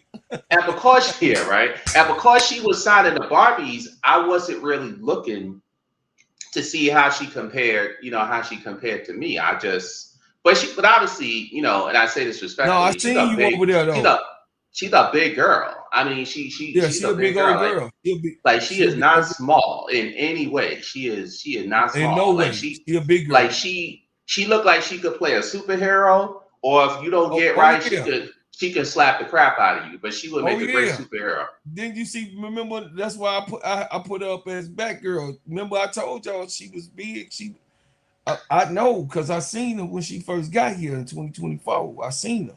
You got what I'm saying? So I was. And let's just put this for rest for once. And she didn't gain weight since 2024. But let's put this for rest for once, because I've dated women who 5'9", right? Who are 5'9", who have that's tall though. That's right, and they weigh 160, 165, and they're skinnier or a similar build to Angel or skinnier. There's no way, and I'm only saying this because people love to go, she's battling the bigs at only 165. There's no way in hell Angel Reese weighs 165 pounds. Let me just put that out there. No way. Women's sport, that woman is 6'4" with big old thighs and big old booty and big old everything. Hell no. No, she an easy 230. She easy 220, 230. And I've dated women who are 5'9" with like pow bill, and they weigh 220. But it looks good. But it looks good on them. It doesn't look bad. It looks good on them because it's just muscle on top of muscle. And this chick is 6'4", and y'all think she weighs 165? No, impossible. 165. No. Impossible. No. Hey, hold on a second. Hey, Noah, it says the people who are trying to connect, they talking about you, Noah, say they will need to connect their mic and camera before you can add them to the stream. That's what it's saying. It's coming up as that, Noah. I don't know why it's saying that, but I really would love opportunities, Noah King, for you to come up here because you my man. But I know we talk about Angel real quick, but AC Cha-Cha trying to hate again. We were I was in the third row, you was in the fourth row, but he trying to hate. Yes, there's a good seat everywhere, but we weren't everywhere. We were on the floor. So stop hating AC Chi-Town Calvin. He say, Bro Cloud, we need to be here for the Bears takeover. I'll be there. He said before that. He said MSL, that gym, he called it a gym, is not an arena, but a gym. It's so small. Every seat is great. I guess that's how he make himself feel better when he with the when he with the HVAC unit or something. I don't know, with the mechanical equipment. I guess. I've been trying, Noah. Yeah. Hey, Brooklyn said, give up, Noah. No, I've been trying, Noah. Just say your mic not connected or the camera. I don't know what to tell you. But go ahead. But the reason why I brought that up is because I keep hearing people say, oh, she's only 165 pounds. First of all, in women's sports, the women don't update their weights. They be quoting the same weight from when they juniors or sophomores in high school. They don't update the weight because most people wouldn't understand that a woman of a certain height is going to weigh a certain, because when you're tall, you're used to prorating weight to height. It's something I've done all my life. But to people who are not tall, they don't really think about that stuff, right? So they just go, oh, they say she's 165. Hell no, because like I said, I've dated women over the years that were 5'9" and they weigh 165 and they're not fat. Right. No. And they're not fat. They're not fat at all. They're considered medium build or thin or however you want to look at it at 165 pounds. And like I said, I knew one chick that was 5'9", 220, and she didn't look big at all. I mean, it sounds crazy, but it all depends on your body type. So for Angel to be 6'4", ain't no way in hell she 165 pounds, and she'll be a string bean. She'd be an absolute string bean. Yeah, no, we know how much she weigh, bro. Don't be putting us stuff No, out. people believe it though. That's what I'm trying to say. People believe it. No, they don't. Hey, y'all, this Brian Lewis right here, y'all. This my boy B Lewis. So y'all want to see who Brian Lewis is? That's Brian Lewis and his wife. Yeah, we in the building, y'all. We here. You better stop acting crazy. Y'all better act like y'all know. We in here with Brian Lewis. Everybody, look at all them just so cute. Oh, I wasn't the only cameo. Thank God. No, you wasn't the only cameo. Yo, hey, y'all, chat, let me tell y'all what Bro Claw did. let's tell them the story of what happened, Bro Claw. So, hey, wait, before you do it, because they gonna think you glazing. They gonna think you glazing when you say what you say. I got super motion though. Is that the truth? Well, Bro Claw, from what I can see, had the lay of the town. He just walking around like a pimp, on the first floor. And the funny thing was, I wasn't really listening to Players Club or anything, but I decided to, because obviously it's too loud to listen to unless you got the headset. So, but I'm looking at the chat, so I saw that Bro Claude was there, and I was like, "Oh wow, Bro Claude is here. This is so weird. I wonder if I'll see him." So once I saw he had the blue shirt on, he's roaming the arena, y'all, like he mayor of Atlanta already, right?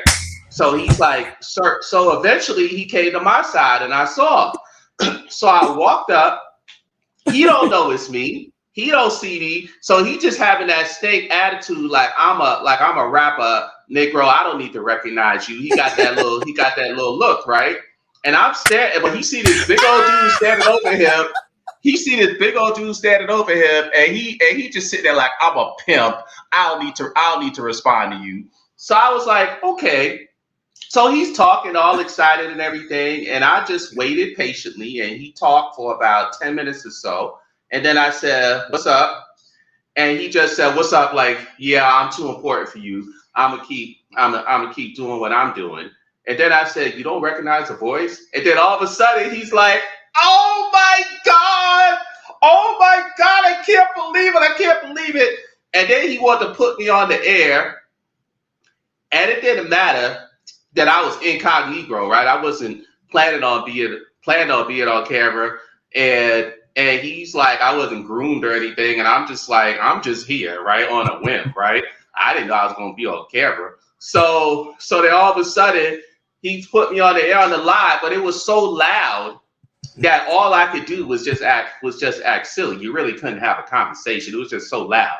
So I was just like, in the hizzy, in the stuff like that, acting the fool, but.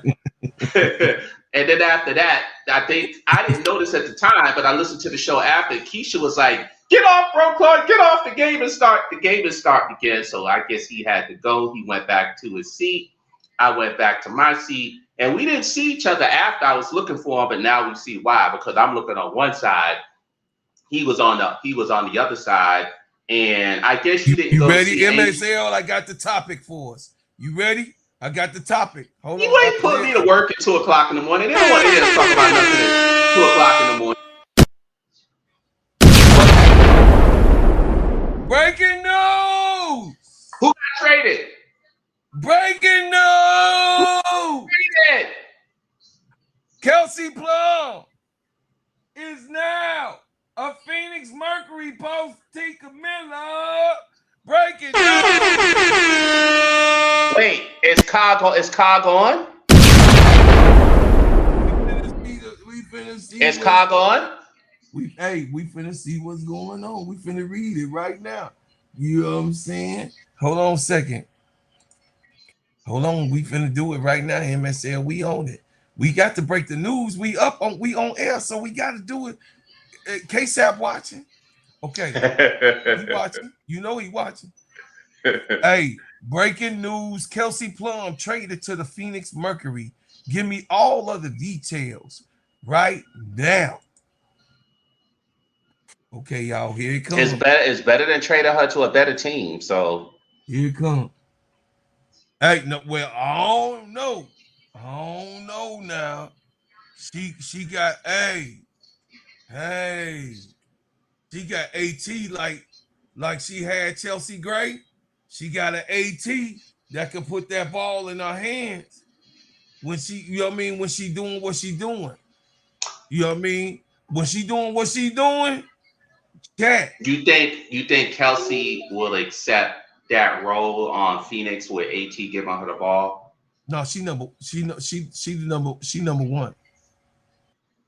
No, that's not even what I mean. Like, but AT is not a shooter. AT is not gonna sit there and take. No, AT is not a shooter. She gonna be third. She gonna be third option like she is already. Here you go. Los Angeles Sparks have reportedly agreed to sign and send Kelsey Plum to the Phoenix Mercury just before August the 12th WNBA trade deadline. The Phoenix Mercury receive Kelsey Plum. The Los Angeles Sparks receive Monique Okawa-Makani. That's a good player though. Phoenix Mercury's 2027 first round pick and the Phoenix Mercury's 28 second round pick. The package is being reported by Silver Stream and Roll as of my latest check. Neither the Mercury nor the Sparks has posted an official transaction announcement on their team's website. So the exact draft pick protections and final terms remain subject to the league's approval. While the Los Angeles made the move, Plum reportedly was not expected to re-sign after this season. She signed a one-year contract worth approximately $1 million in April, meaning Los Angeles risks losing her in unrestricted free agency without receiving anything in return. The Sparks are 10-17 and had lost 9 of their previous 11 games. By moving Plum, they obtained a young guard in Okawa-Makani, the potential valuable 2027 first-round selection, another future draft asset, financial flexibility to their rebuilding process. It is still painful. It is still a painful outcome because Los Angeles originally sacrificed the number 2 selection in the 2025 draft, eventually used Dominique Malunga, lost Dominique Malunga for their draft pick as a part of the deal to bring Plum to the Sparks. The Sparks could have also drafted any player in that draft after Dominique Malunga was picked or the ones that was up for debate via report. It says the Phoenix is getting before suffering a lower left injury. Plum was having one of the strongest offensive seasons of her career. 23.9 points per game, 6.4 assists, 2.2 rebounds, 52.7% from the field, 38.3 from the three-point line, 12 games played. She also scored a career high of 43 points against Phoenix earlier in this season. Plum is a 5-time All-Star, 2-time WNBA champion, proven playoff scorer. The immediate concern is her health.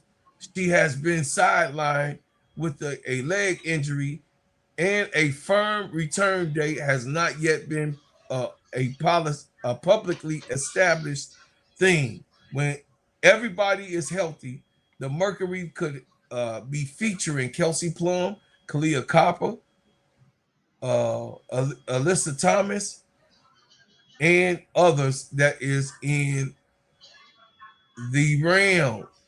This gives Phoenix 4 major creators and scores for them, especially when Plum and Cooper, Plum and Copper and Thomas do a triangle on the offense and they push the ball forward.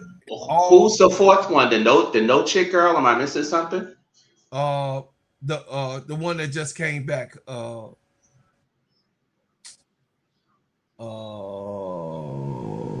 on a second. I'm just reading what they say. No, it's all right. It's all right. And I had some comments on Phoenix this. Phoenix Mercury's roster as of right now for 2026. Here you go. Yes, DeWanna Bonner. My bad. DeWanna Bonner. She is not no damn scoring threat right now. Well, that's what they're saying. Sammy Wickham has just returned. She's a retirement threat. She played good last game. I don't know what you talking about. You didn't see that? Ooh, please. Every time I watch DeWanna Bonner play, is DeWanna Bonner shoot what she wanna, MSL. it's painful watching her play. No bad player. What are you talking about? No, she's a great all-time player, but now if Angel was 167, she'll look like DeWanna Bonner. Yeah, pretty much, yeah. She'll look like DeWanna Bonner. Bro, Claude, I have a question. Why do Phoenix give up so much to the for a 2-3 month rental? Because they probably agreed to an agreement before the trade was done. Otherwise, they stupid. They still own it. No, they could. No, let me see. This is it, T. Kamilla. I'm finna answer your question. Hold on. Can Kelsey Plum be cored for 2027 by the Phoenix Mercury acquiring her? Kelsey Plum can play for Phoenix in 2027 because the Los Angeles Stars traded her to Phoenix. They acquired the whole package for Kelsey Plum that sent her to Phoenix in exchange for Monique Okani. Her contract, Plum is playing on a 1-year deal for the 2026 season and will become an unrestricted free agent in 2027, meaning her long-term future with Phoenix beyond then will depend whether she is chosen to re-sign elsewhere or they can use a core for her final. But why couldn't LA use the core if that was the case then? Because it was an outright deal. Because I don't know what happened, but I'll give you an example. When all of those Atlanta players re-signed, they knew Angel was going there, and that's one of the reasons why they all re-signed. They knew because she talked to Alicia Gray. Yes, because Angel wasn't going to go there equally as well, and she thought there wasn't a team left because obviously she could have went to Dallas. And she could have went to Dallas. So in this particular case, I could be wrong. I don't know unless Phoenix is just that dumb. More than likely, Phoenix, they came to an agreement that they can sign her. Now, how they sign her, that's a good question. Meaning, can they go over the $1 million to sign her? I don't know. Does that mean they have to trade someone? Yeah. Does that mean they have to trade someone? I don't know. But the T. Carmella's question, outside, because it wouldn't make sense as a rental because they may not even make the playoffs this year. Now, they may feel they can make the playoffs with Kelsey Plum, and maybe they will. I don't know the math in order for them to do that. But yes, a team that has no chance of either making the playoffs or making noise in the playoffs wouldn't do a 2-month. What is the Phoenix Mercury's record right now? 11-19. They lost one more than the Sky. I mean, and what's the Sky's in 9th place? I mean, they got it. yeah, if you're asking me, do they have a chance to get the 8 or 7 seed if they make a run with Kelsey Plum? Possibly, probably, but is that team going to beat any team with a good front court? Probably not. Even with Kelsey Plum, probably not. Natasha Mack is due back. Natasha Mack is due back. I don't know. And I like Mac. Mac is good. I like Mac.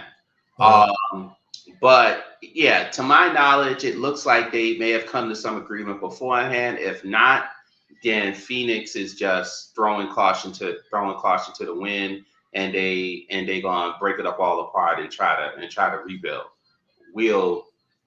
But I just want to point out: can Phoenix Mercury core Kelsey Plum for a extension?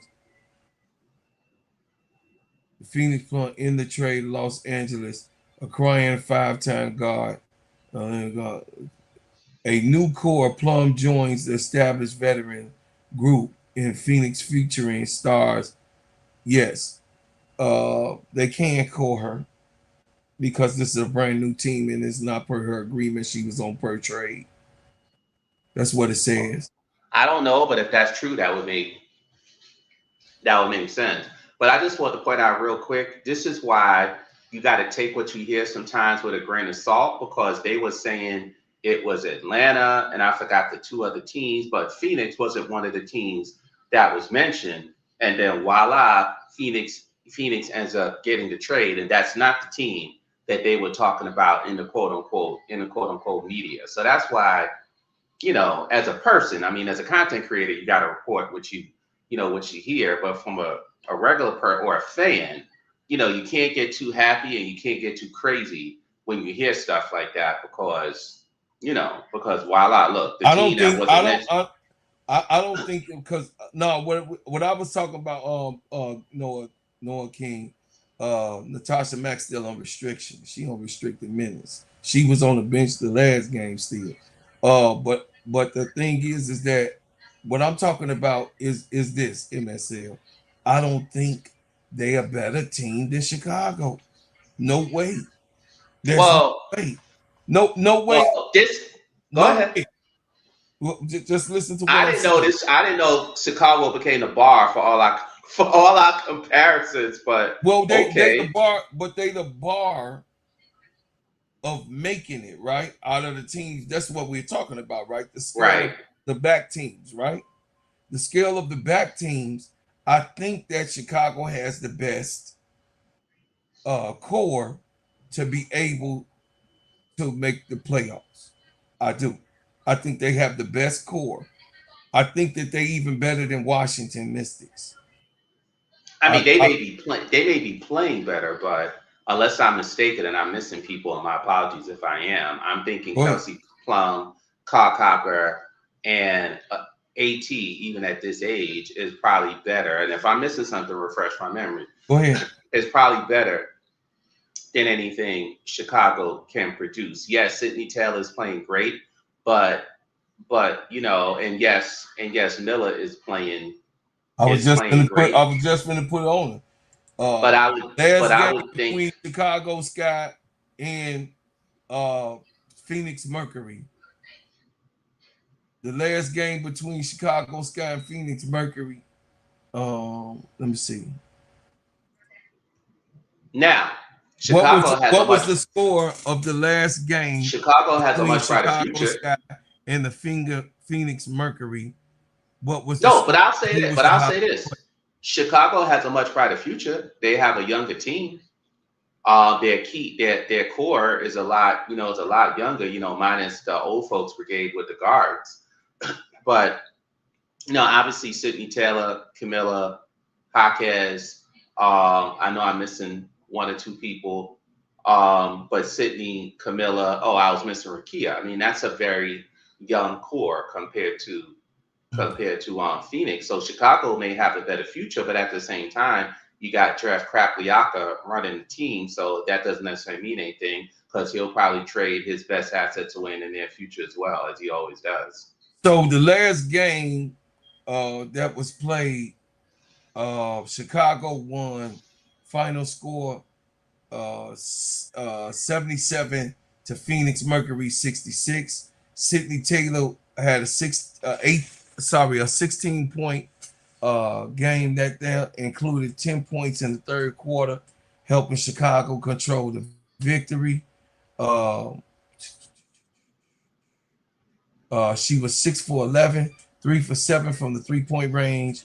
She had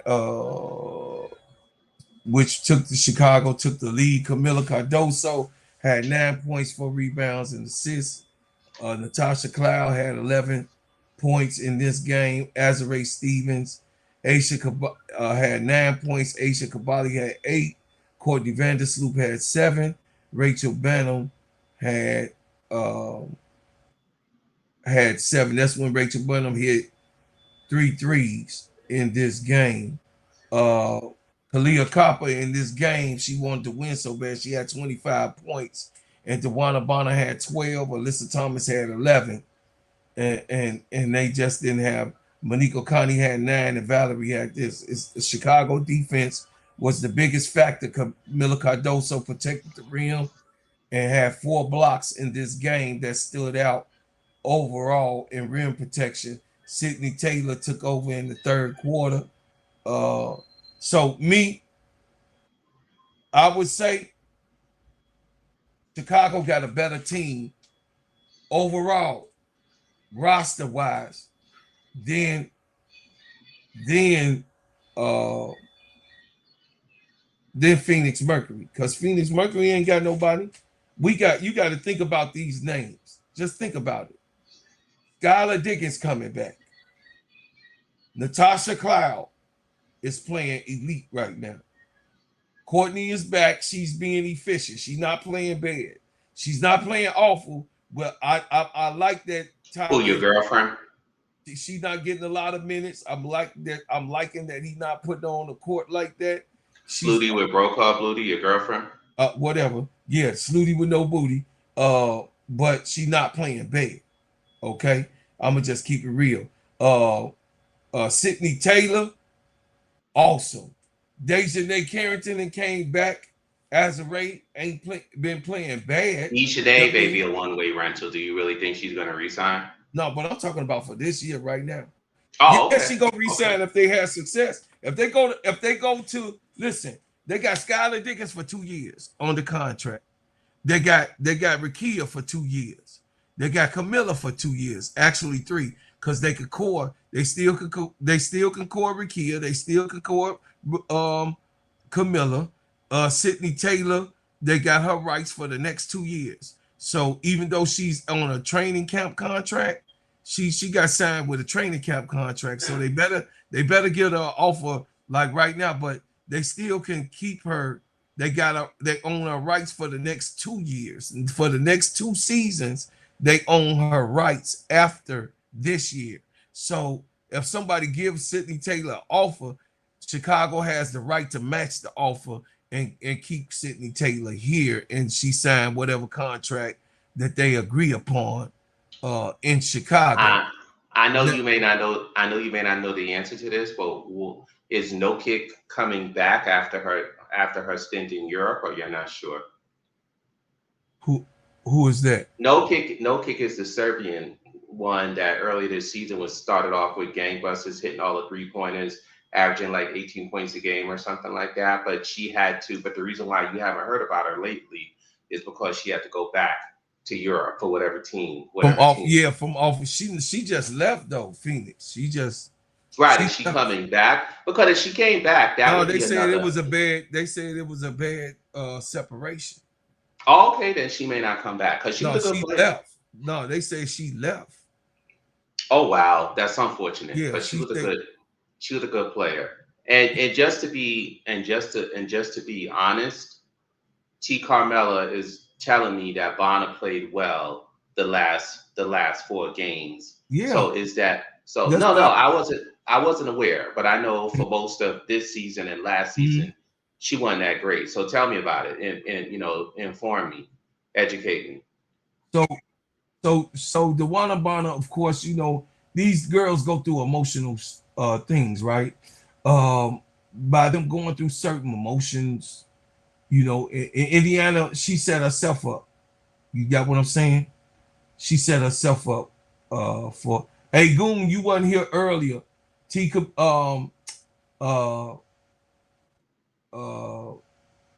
Williams wanted me to sing you this. Your girl was finna get smashed. Hey, look. Hey, there you go, Goon. She's finna get smashed.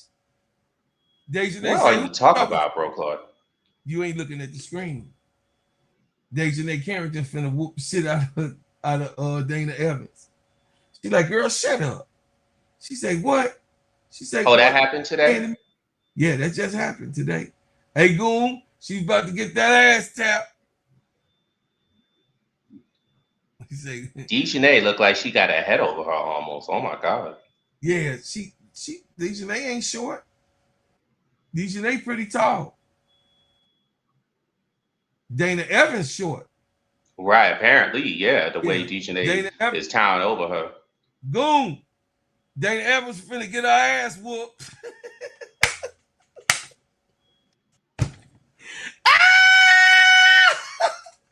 DiJonai say I'ma beat her.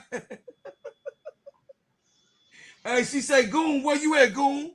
Goon, come get your girl, cause I'ma beat her ass.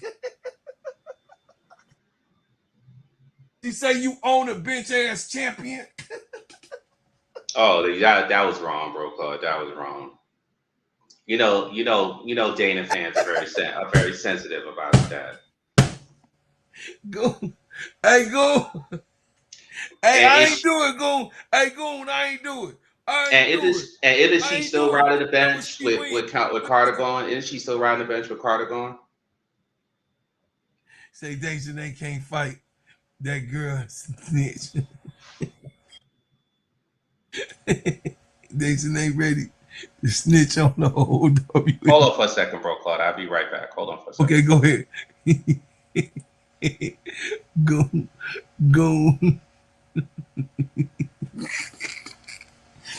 Goon, the shooter is a fool. I love you, boy. Hey, Goon, I love you, boy. What you say? Yeah, Noah. Hey, Noah, you got to get that fixed so you can come up. Whatever needs to happen, Noah, because I want to have you on the show. You got to get that fixed. Whatever it is that you can't come up. I don't know what it is, Noah King. Whatever it is, you can fix it. Hey, y'all, but I told y'all I was going to cook tonight. I told y'all I was going to cook. Hold on, y'all, after these messages. Bread House Butters and Essentials keeps my skin looking good and smelling good. Their pineapple and mango scented shea butter are my favorite.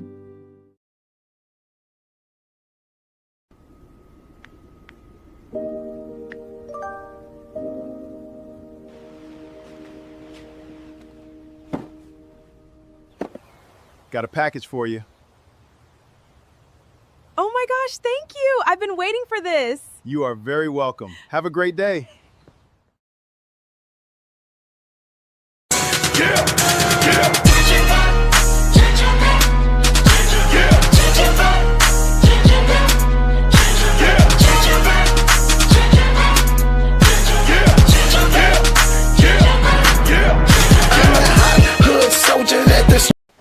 Hey there. Hey, baby, did you buy that shea butter that smell good? You know I brought some Bread House Butters.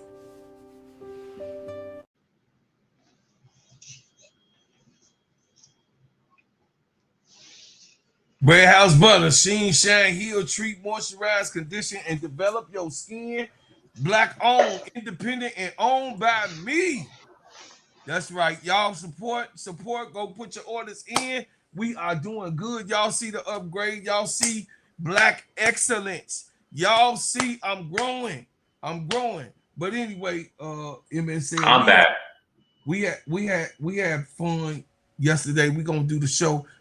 Tomorrow's show is Get It Off the Chest. So Monday night we'll be doing the show totally about Angel and our experience with the whole thing of the show, because I don't want to give them too much This was a Chicago Sky stream. So the thing is that I wanted to it says, No, and it was a great day. Obviously, it also provides for a lot of analysis as far as where Chicago today, where they in the future, what's going to happen. The Phoenix trade, you made it saucy by comparing the two teams, and will either or both of them make the playoffs. That'll also be an interesting as well. And will people oh yeah, Chicago will people want to see them? And will people want to see them in the playoffs if they make the playoffs? I think, with all due respect to you, I think both teams have their strengths and weaknesses. I think there'll be some teams that would not want to see a Kelsey Plum or an AT or a Kai Copper in the playoffs and avoid them like the plague.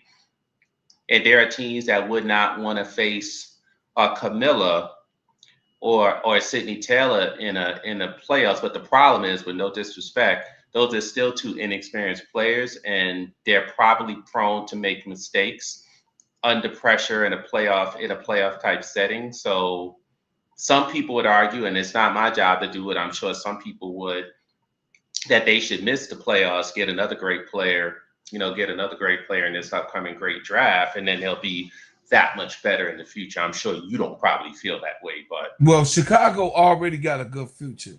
Do you know they got the 9th and 10th pick again? To my knowledge, they don't have a first round draft pick in this draft. Yes, they do. Yes, they do. They got it for the J.C. Sheldon trade from who? No, listen. All right, so as far as I know, they traded away their 2027 pick. No, they had two 2027 picks. They had two. To my knowledge, with J.C. Sheldon, they gave away their 2027 pick. No, you may want to check that. If I'm wrong, good for you. I'm finna explain to you. You want to know? I'm telling you. The 2027 draft, as of right now, who is in the top rankings? Watch this. Tankathon. So I'm finna go to Tankathon. I'm finna let you see what's going on. Why do we care about the players? We care about Chicago. No, just MSL, is you gonna ever let me get some now? No, because it's like you trying to trick me, running some backdoor deal. This ain't the streets of Chicago when you was 13. I'm not trying to trick you. I'm trying to tell you that we got your hustle game is over. Come on now. Listen, if we beat Washington record this year, we got the second over. Oh, you talking about one of them tricky things that Chicago does this? Yeah, they get the pick with Washington. Wait, hold on. And if Washington beat us, they got the second, but we still got the 9th. That we still gonna have the 9th pick because Washington has the 9th pick. Okay, Washington has 9th. Chicago Sky got 2026 mock draft. Hold on, I'm finna show it to you. See, Brooklyn is saying you're wrong as usual. Brooklyn is saying Chicago don't have their picks. Washington has their pick. It's the number 2 pick in the draft that you're talking about. The second round. No, I'm not. Brooklyn always is off because he got his emotions up. But your guy that's been ducking you though, MDT, he's been saying that Chicago has 2 2027 first round picks. So he's agreeing with you. I tried to tell him that, but Brooklyn don't know what he did because he ran like a coward. And you stay over there. Don't worry about what we got, Brooklyn. You left, so you wrong. You're not right. You're wrong. You left. So you left, so you got no say. I'm just saying. Okay. Noah is being aggressive towards Brooklyn, saying yes, y'all do have 2027 Brooklyn don't know what picks. he's talking about. Yeah, he being aggressive because Brooklyn don't know what he's talking about. He wrong again. He the one wrong. So why did people say in the beginning of the year that y'all didn't have any 2027 picks? Because everybody is emotional and they want the worst for Chicago. Well, that's true. That's emotion. Get out of your emotion and speak facts. WNB. Well, I think also everybody wants to call Jeff You go an look idiot. at it right now, Brooklyn. And then I want you to come back to the chat and say you're wrong because I know you're a very investigative and intuitive brother. You go look it up right now.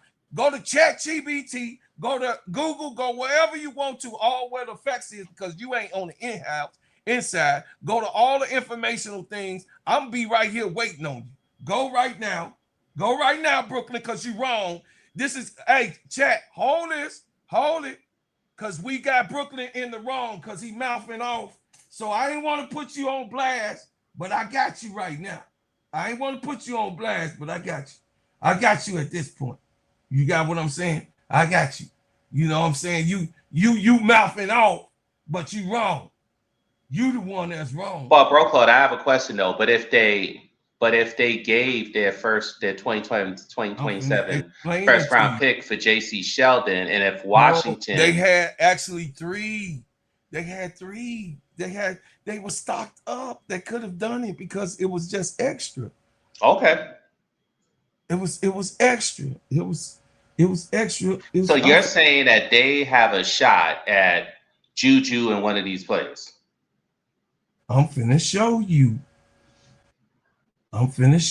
I ain't Madison Booker, Hannah Hidalgo, right. Michaela Williams. No, they got a shot at Chloe Kitts. They got a shot at Watkins.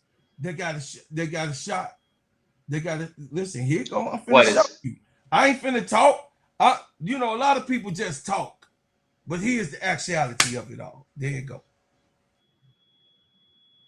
Chicago acquired Atlanta's pick, Washington pick, and then a swap with Washington. Chicago would have had the second round pick. There it goes, Brooklyn. 3 of them in the first round.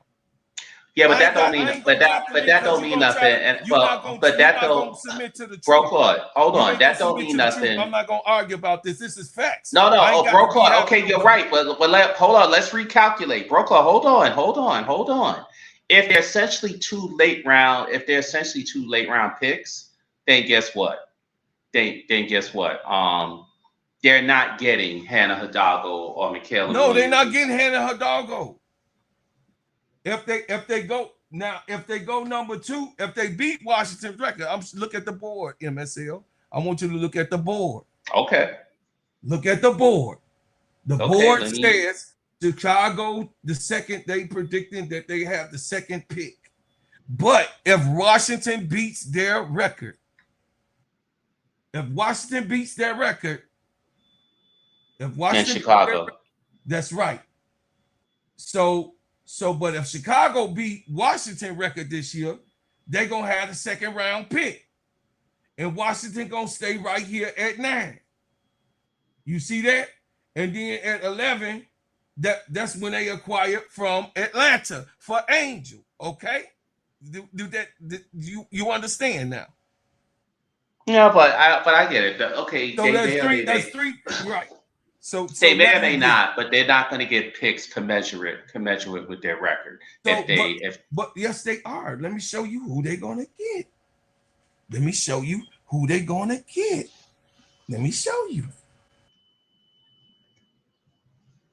the mock draft. Let's go. Here you go. Juju Watkins, number 1.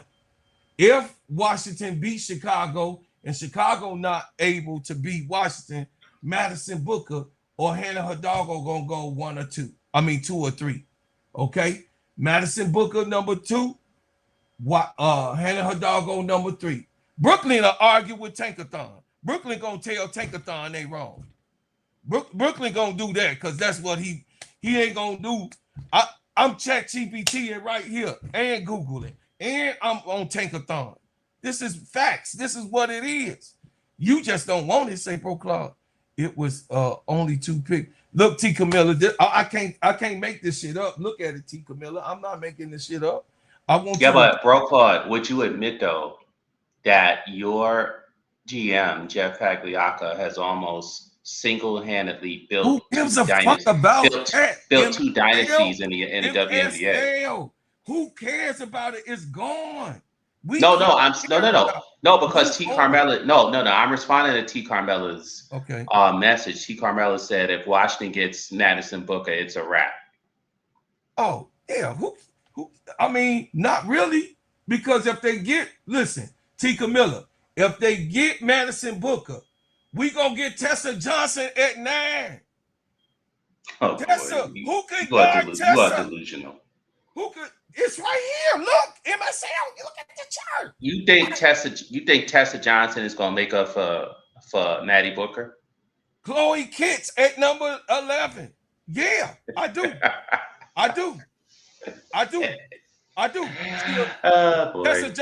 Tessa Johnson right now, brother, is shooting better than Booker right now in her career in college. Right boy. now, go look at the stats.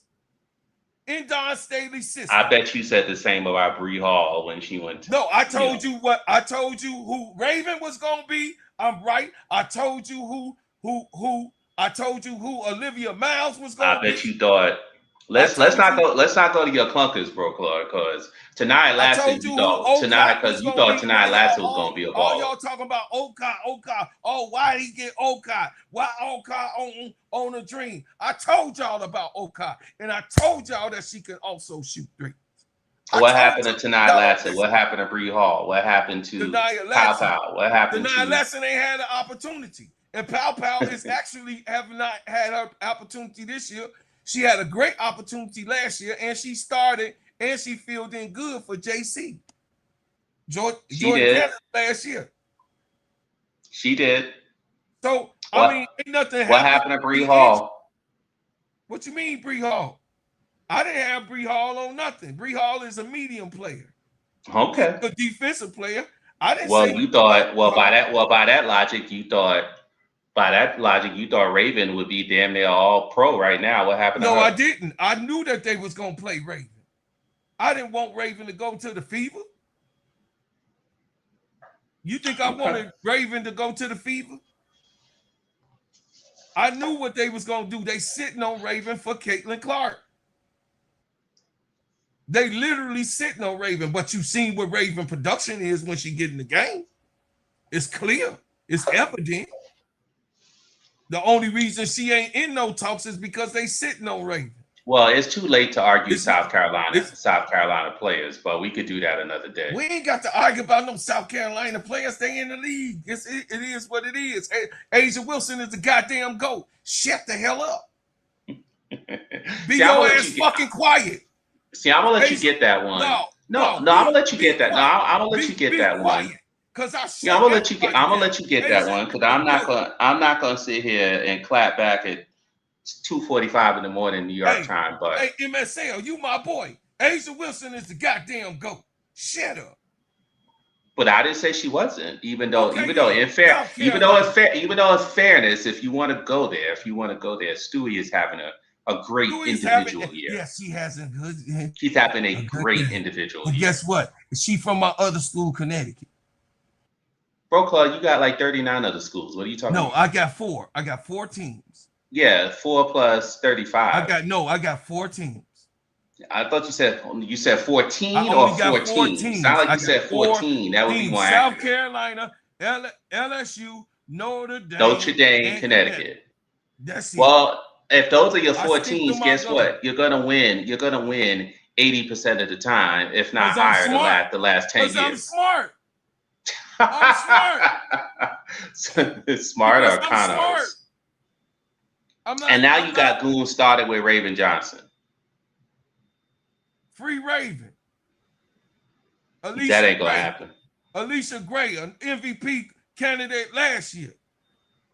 Possibly this year, when it's all over and said and done. Huh?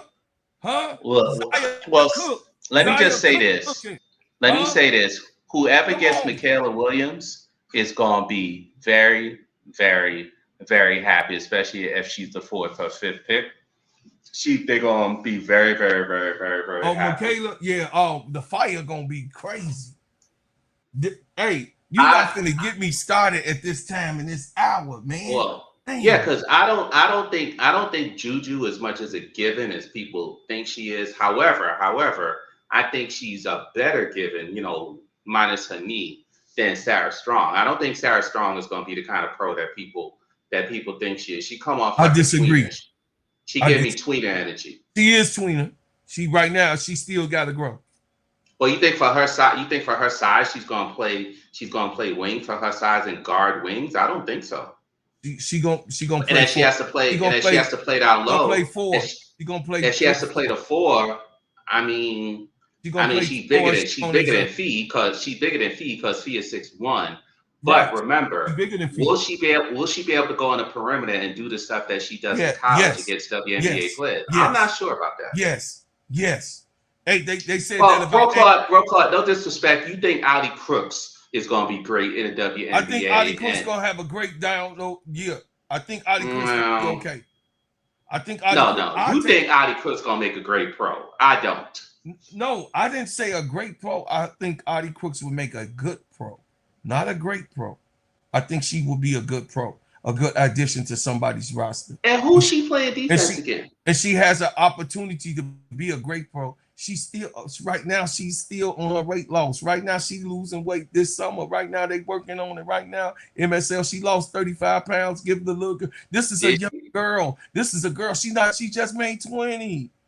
Come on, man, get up off of that. Man. Wait. I thought she's gonna be a senior.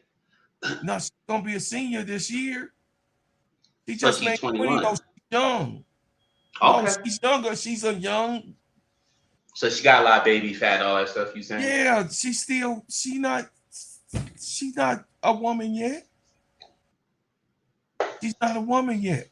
You know what I'm saying? She's still a young girl. She still got baby I don't know. fat. I thought I heard you capping big time the other day about Ali Crooks talking about you want her on Chicago. She would make a good. Didn't I hear you say you wanted her in Chicago? I would take her. I don't have no problem with Ali Crooks coming to Chicago. I would take her. Y'all always wrong. Oh, please, bro. Let's not even go there. Let's not even go there because come on, y'all always wrong. Because check this out. Let me say.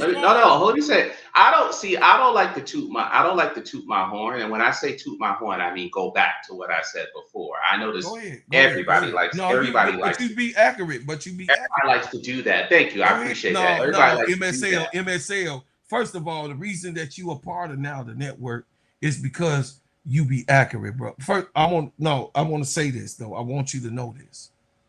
I want everybody to even know this on this recording.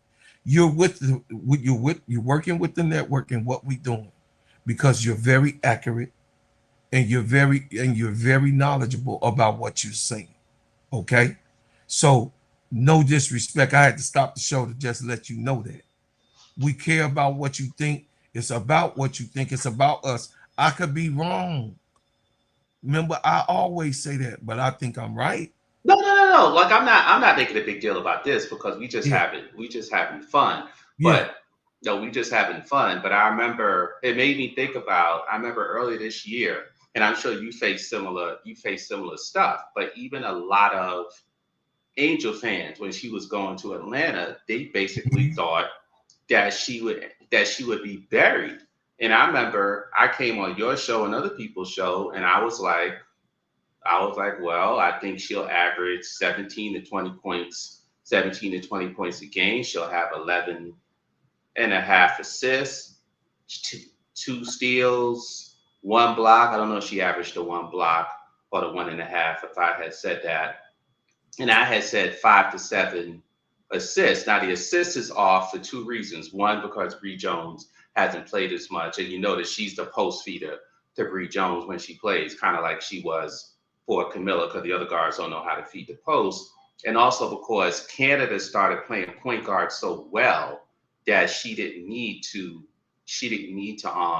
play as much point forward. And the other component is because Angel wasn't playing the double teams as well as she could or as she should, and she should have kicked the ball out more. It looks like now that Bree Jones is back, who is a willing passer out the post, that she's kind of getting that feel back. So, because the game we were actually at, they missed a lot of open shots. She gave them a lot of good passes to shoot on, but they were missing.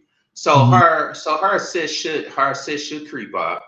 But the point is, whether she ends up the year averaging 16, which is where she's almost at now, or 17 or 18 or 15, the point is, and I know you felt the same way, she wasn't going there just to be. But so many people was like, oh, she, remember some of these Clarkies saying she was going to average 8 points and 9 points. And, we just knew that she would have impact because of who she is and what she is. But I guess people, they listen more to what they hear than what they see. I don't know. Hey, Brooklyn, the only reason that you not coming up because we finna get up off of here because you will have us on a whole nother hour. It ain't because I don't want to hear your perspective. I respectfully, MSL already know we about to get up off of here. We got a time limit. We on 3 hours right now. But Brooklyn, if it's okay, out of respect, out of respect, go ahead. Let him just come on and bust your chops for a minute, and then no, they ain't finna happen. I already got a text message, so you got to know what's going on. Oh, okay, cool, gotcha. Yeah. So, the omnipotent boss man is present. We gonna get up off of here. Tomorrow, MSL will be on Get It Off Your Chest. He'll be a special guest on the show with me and Bro KSAP. We'll have our, the subjects. We're gonna be talking about NBA. We're going to be talking about the WNBA. We're going to be talking about Upshot. We're going to be talking about different parts and segments that's going on. And then, of course, controversial subjects on Get That Off Your Chest. It is a universal show that we talk about just about everything. And guess what, y'all? You're going to love it. Go over to the podcast. Go over to Get It Off Your Chest podcast. That is my podcast show along with Brother KSAP, and of course Brother MSL will be our special guest tomorrow. This is another part of the I think Brooklyn was disgusted with your Audi Crooks take, but that's another story. Oh yeah, and Brooklyn always stand with that. He been thorough with that. Brooklyn be thorough. Brooklyn be thorough. It's just that tonight he didn't do his homework. He was wrong today, though. About the trade stuff. But you can have first round picks, but I mean, you think their picks are going to be great, but I don't know. Listen. Did you look at the roster? No. Do you understand who is Chloe Kicks to you?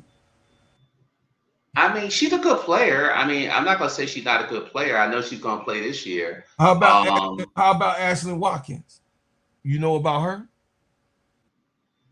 Not really. Tell me something. Okay, Ashlyn Watkins is someone who went out with an ACL tear on South Carolina. She's one of the ones that was already dunking on South Carolina.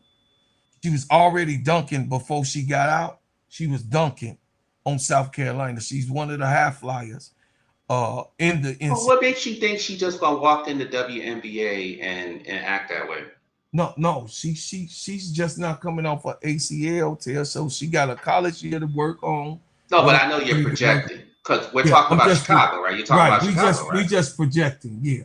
So we projecting. So I'm just saying 3 Gamecocks is available in a row.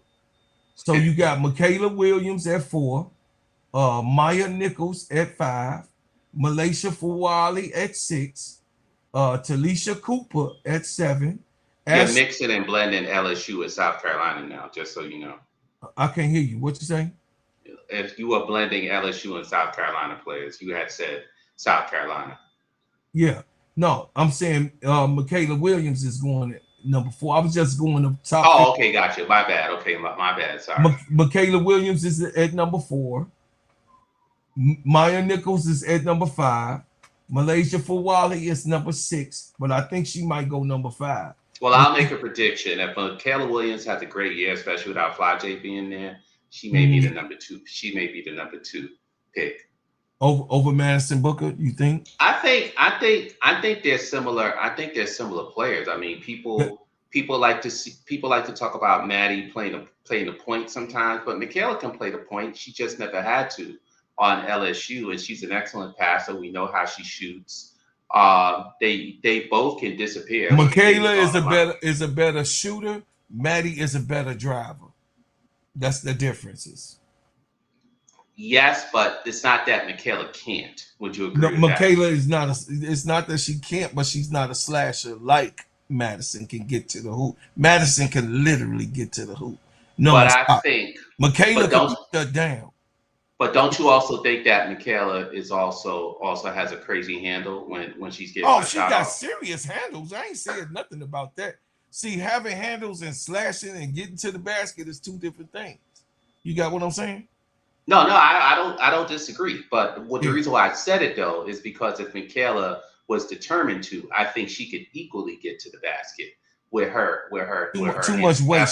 The way she build. If she lose some more weight, maybe. If she lose more weight, Well, that's why she shoots shots the way she does. Yeah, it's the build. You know what I mean? It's the Yeah. build. It's the makeup, the genetic DNA. You got But it what don't stop Cody, because all Cody can do is drive, and look at her. She's like a bowling ball. Well, Cody is a bowling ball, and you see sometimes it gets in trouble this year. Oh yeah, that's true. I agree. So you know she's been inconsistent. So if Cody just slow down a little bit, she'll be. You know what I mean? But she's not gonna do it until she learns. She get the right coach. Somebody's making fun of you. They said you said she's better than who? You trolling now, bro? But I don't know who they're talking about. No, they ain't talking about me though. They talking about me? No, I think they talking about whoever in the chat. Oh, okay. No, I wasn't. The chat playing. Man, don't pay attention to it. Remember, don't. We got to get up off of here. So listen. Ashlyn Watkins, number 8 from South Carolina. Tanisha Cooper. Talisha Cooper, number 7 from Ole Miss. Ashlyn Watkins, number 8 from South Carolina.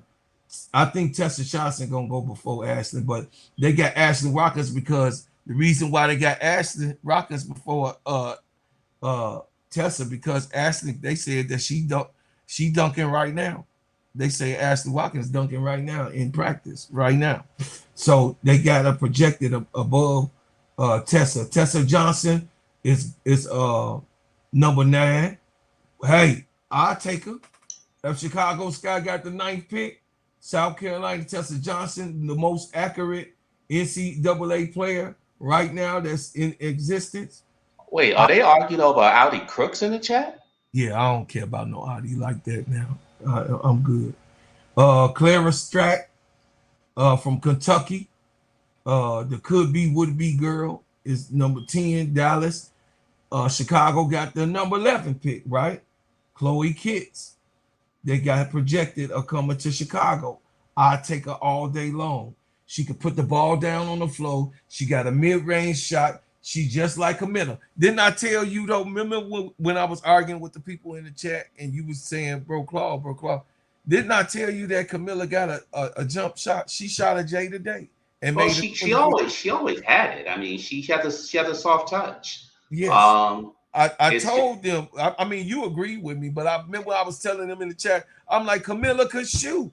Why is y'all saying that Kamilla Cardoso can't shoot? Oh, that was Goon. Hey, Goon, she busted a 20-footer on your ass today. Well, she did a 20-footer on you. The problem when you're Camilla's size and you're shooting threes, you don't want to get into JJ syndrome because JJ. No, I wanted to do exactly what Okada is doing.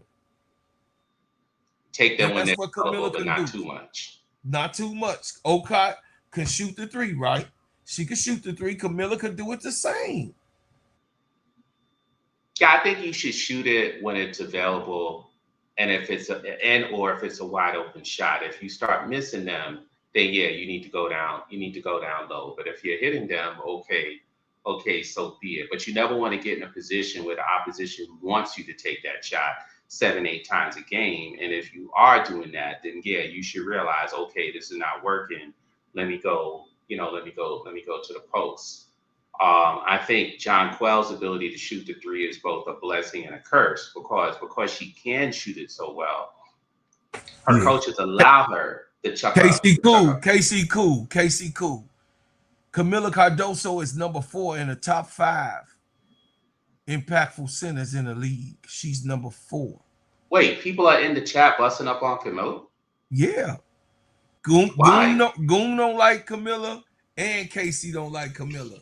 They say big slow ass. Goon don't like her cause she too light. She light skin, yeah. She ain't chocolate. He don't like the light brights unless they play for his team. Yeah, no, I like the light bright too. I don't care. But she too young. She a baby. But anyway, so listen, MSL, we got to get off of here, man, before we get in trouble. Yeah, you done started a bonfire in the chat, so so whatever happens. Kamilla Cardoso bust JJ ass, Casey. She bust JJ ass, and JJ should not have been a all-star. They gave it to her anyway, even though she won MVP. Shout out to her winning MVP. But JJ having a bad season. If you put their stats together, JJ not even in the top 5 centers right now playing. That's what the fight's about. JJ and Audi Crooks and Kamilla. Yeah, facts over feelings. You know, sometimes they get into their feelings and don't get into the facts. I thought I just called Brooklyn. Like I called Brooklyn tonight. Even though Jay wait, hold on a second. Brooklyn tried to play the man Jedi game. But Brooklyn, you was in your feelings because I had facts. So you still didn't send me an apology that I was right.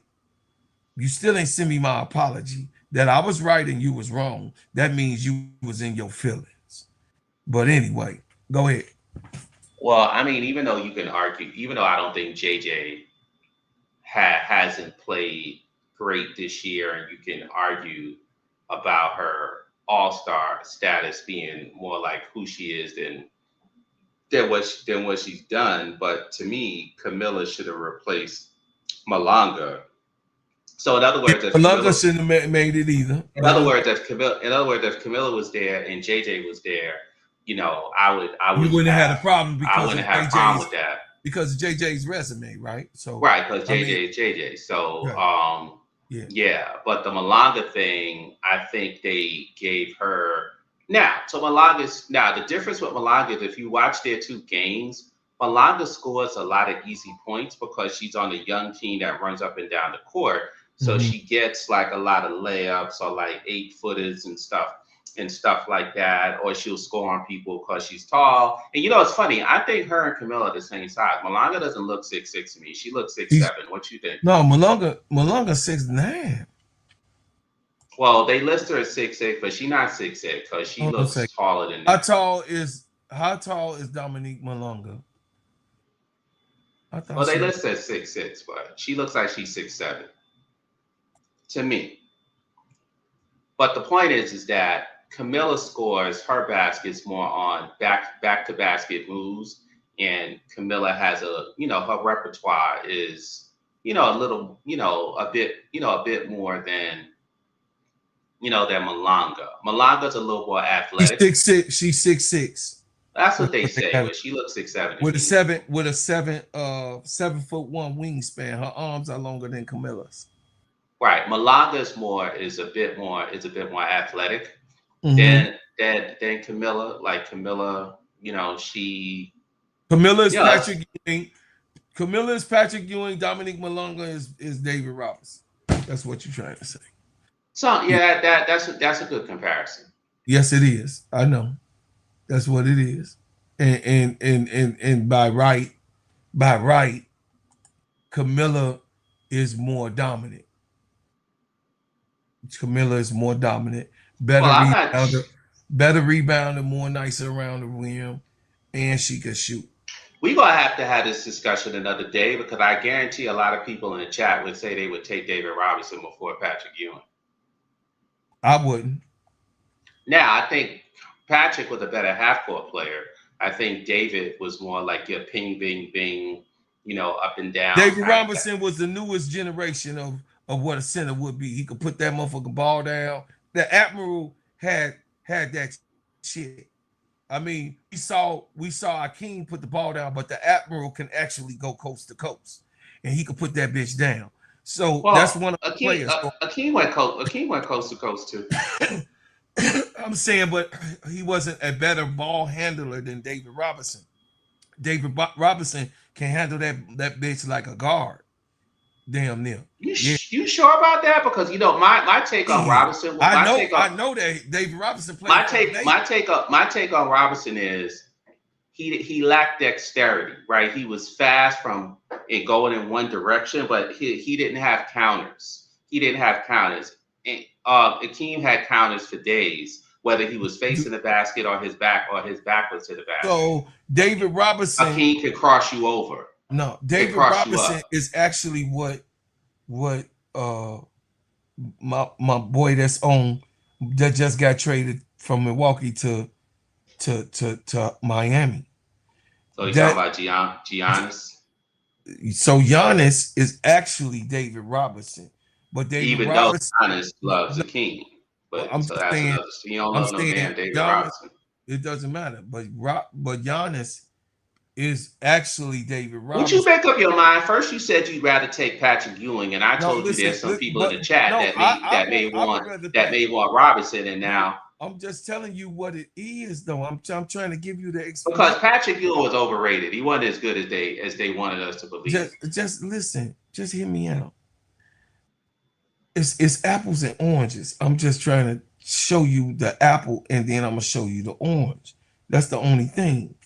There's two different types of centers, and Giannis is what David Robinson wanted to be, but because of the years, he came in the 80s, going into the 90s. Okay, David Robinson came in the 80s, going into the 90s. They didn't want any bigs putting the ball on the ground, going coast to coast. They didn't. Well, if that's the case, you could say that about Ralph Sampson at 7'4". I'm just saying they didn't want it. You know that old school players didn't want their fives to be doing what Giannis is doing. Giannis they call him the Greek freak because he has the ability now to play positionless with this. So you're saying you like Patrick Ewing because he knew his role? Is that what you're saying? I like Patrick Ewing. He knew his role. He was thorough. He was a natural five. He had the ability to shoot the ball. He could shoot the three. He could shoot. Yeah, he could shoot the 18-footer. He had a mid range. He also was nice around the rim. He was a Georgetown. Nah, Patrick had bad hands. He fumbled the ball all the time. He had bad hands. He was a Georgetown Hoya. He has the DNA of a winner. He just didn't translate it into, No, Patrick. No, look, Patrick had poor hands. He couldn't always catch the ball into the post. He fumbled the ball a lot. A lot of times when he had to make key plays. Bro, you talking about one of the 50 great most playing centers. Look, he's not a 50 great because of what I just called him straight. But okay. No. Since you brought it up, and I know people in chat is probably going crazy, I'll give you a perfect example. And I know we're not going to be on long, but I'll give you a perfect example. Ryan Howard. There are people who believe that Ryan Howard is first team all WNBA, right? Right. But when you watch Ryan Howard play, right, when you watch him play, you see that Ryan Howard is very, very inconsistent, and Ryan Howard is not as good as her reputation. People just look at the stats, right? Because Ryan will have a 35-point game with a 9-point game, and it ends up being what, a 20-point average. So Ryan will average 17, 18, 19 points at the end of the season. But how does she get that average of 19 points? There's some 40-point games thrown in there against an 8-point game, or 5 8-point games with 3 30-point games. So, I mean, do they really deserve all the accolades they get? Bro, Claude?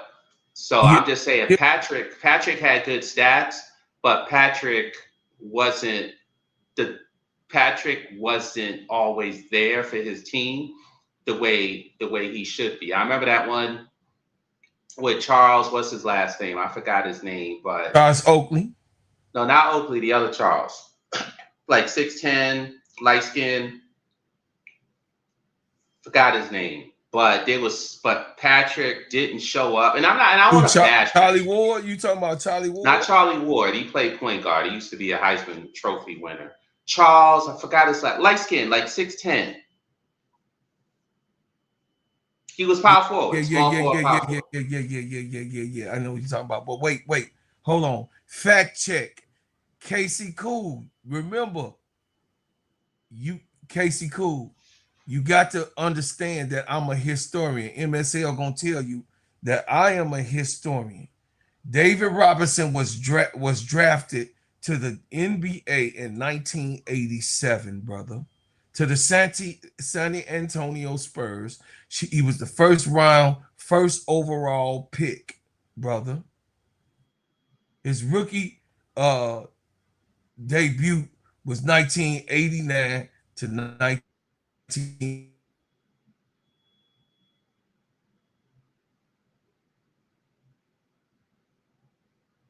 Come on, man.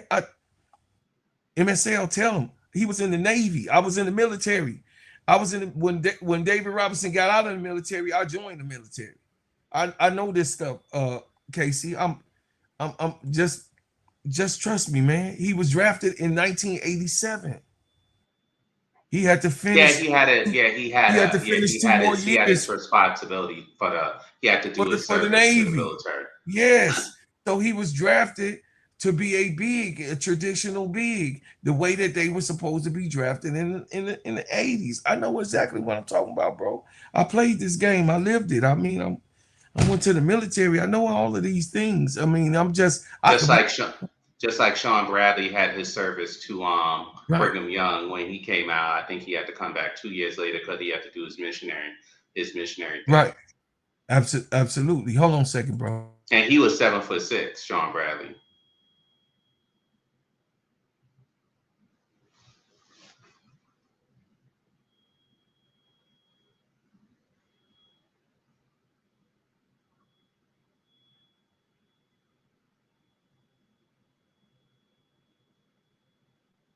Yeah, hold on a second. I'm trying to find it for you.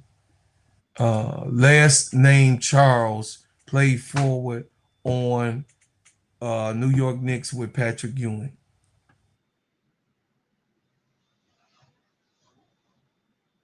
Probably in the 80s. He did he play for Connecticut, the person I'm thinking about? Did he play for Connecticut? Yeah, I think he did play for UConn.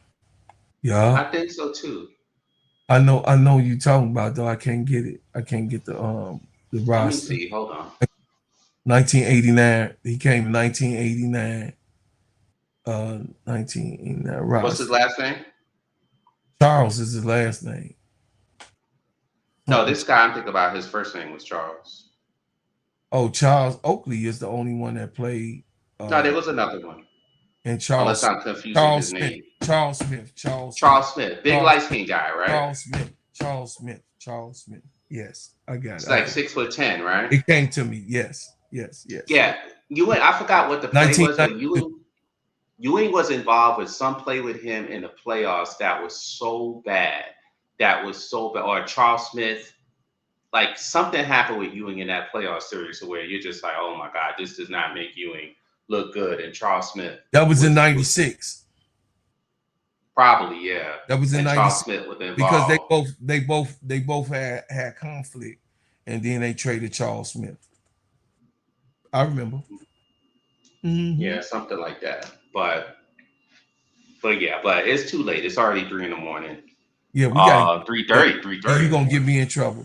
Yeah, you gonna. Yeah, so we can sign off now. Listen, y'all. We love y'all. We appreciate y'all, man. Listen, Chicago Sky wins. Goon the shooter. We got a W. Dubs in the chat. Dubs in the chat. I can't believe, man. I can't believe it's 2:30, y'all. Hey, look, Dubs in the chat. Love y'all. Appreciate y'all, man. Chicago wins. It says. Yeah, but Charles Smith was the guy we were thinking about. Yeah. Yeah. So love y'all. Appreciate y'all. Hey. And Goon is just spamming up your chat at this point.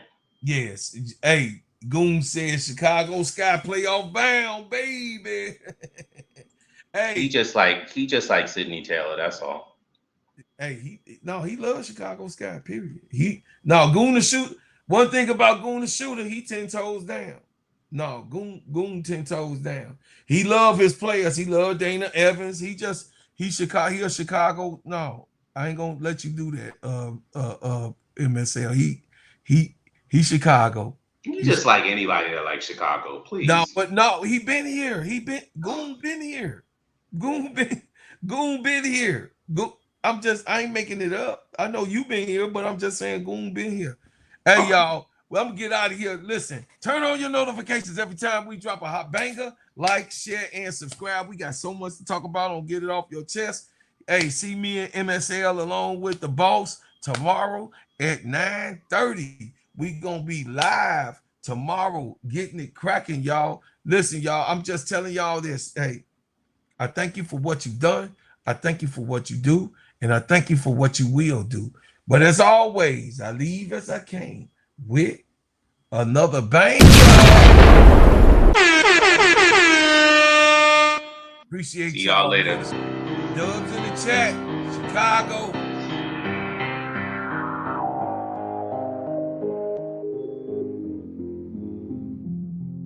Chicago.